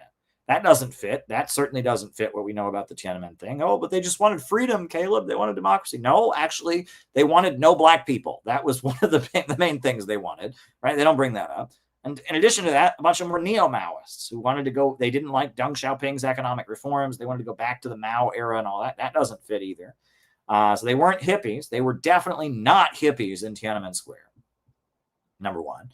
Number two, the Chinese government didn't kill them all. The students peacefully dispersed, and then the students got on rooftops with sniper rifles and started shooting soldiers, and soldiers were dispatched, and a division of the People's Liberation Army fought against another division, and there was a battle that went on in Beijing for like 3 weeks, and hundreds of people got killed, no doubt, but it wasn't a massacre. It was a battle, and there were like armed squads with chains running through and snipers on rooftops, and it was, you know, urban guerrilla warfare, basically. There, you know, and there was like an attempted coup, is what it looks like. A section of the People's Liberation Army division was, you know, was shooting other soldiers or something. It was a pretty, you know, it was pretty wild, but it wasn't. It was absolutely not, you know, what we're told it was. It just wasn't that.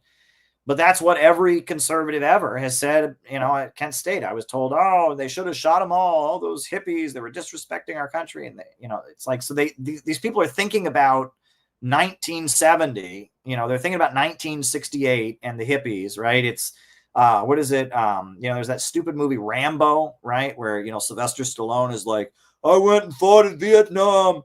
Who are these kids spitting on me? Who are these maggots protesting me? I mean, it's like this. They think the Chinese government is Sylvester Stallone, who's mad about the protesters. I came back and I fought for my country in Vietnam, and these little hippies, I want to kill these hippies.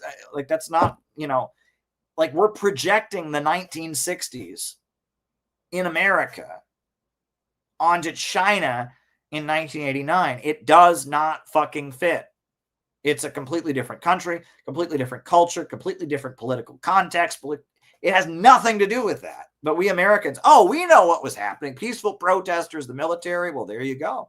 And that's, you know, we're too nice in America. We don't kill all the protesters like we should. But those Chinese, why, they're mean. You know, they'll do it. I mean, this is just completely, completely.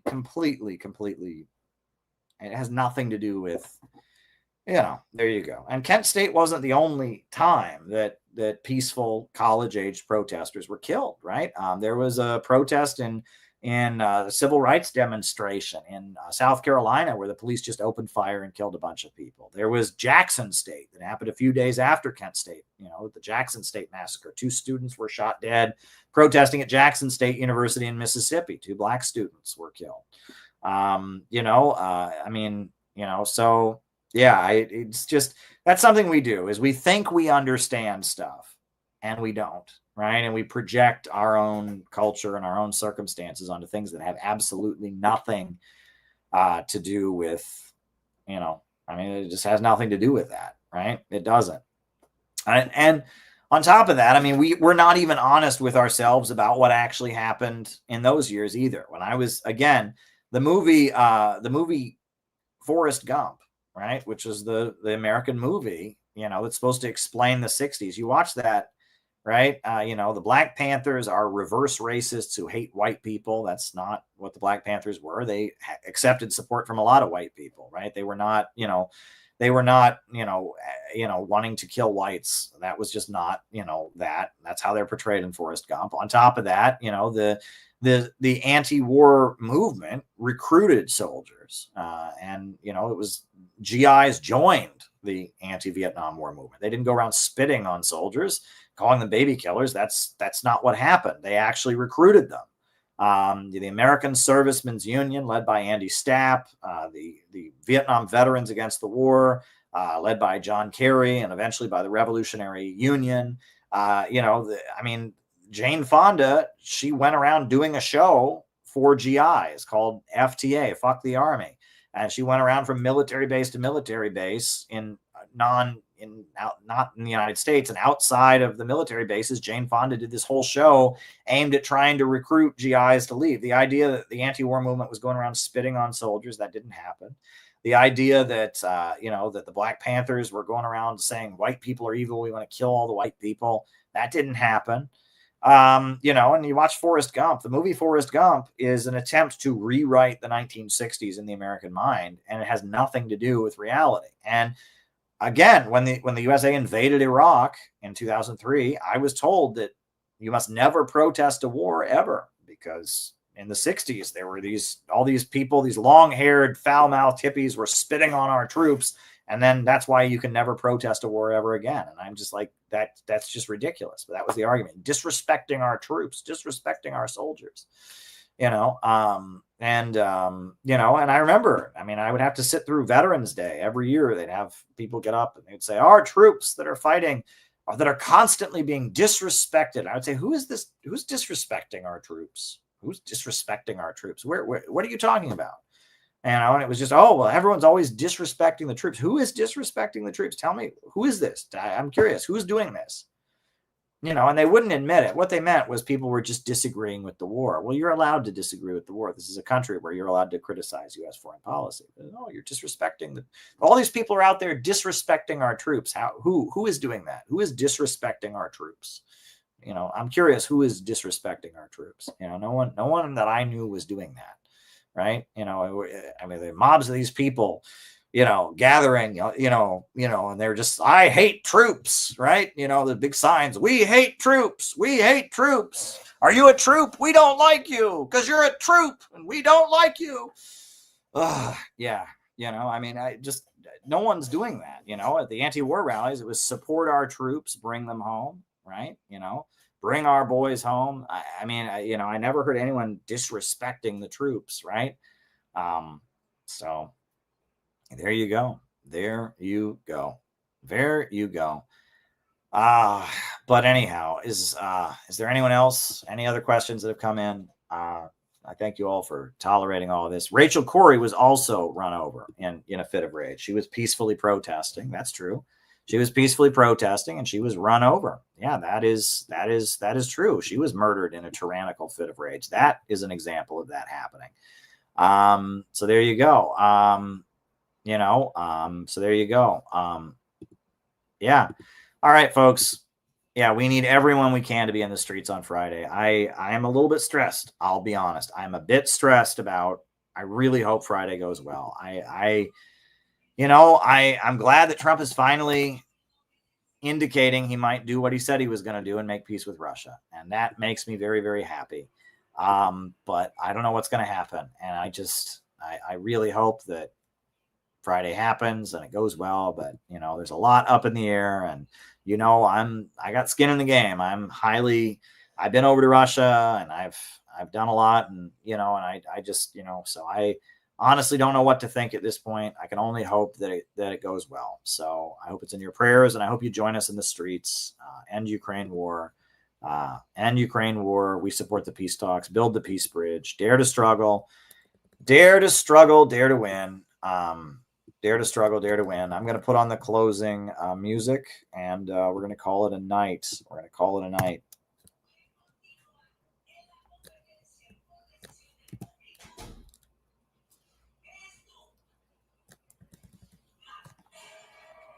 We're going to call it a night. New upsurge in the struggle against U.S. imperialism is now emerging throughout the world. Ever since World War II, U.S. imperialism and its followers have been continuously launching wars of aggression. But the people of various countries have been continuously waging revolutionary wars to defeat their aggression. And while the danger of a new world war still exists, and the people of all countries must get prepared, revolution is the main trend in the world today.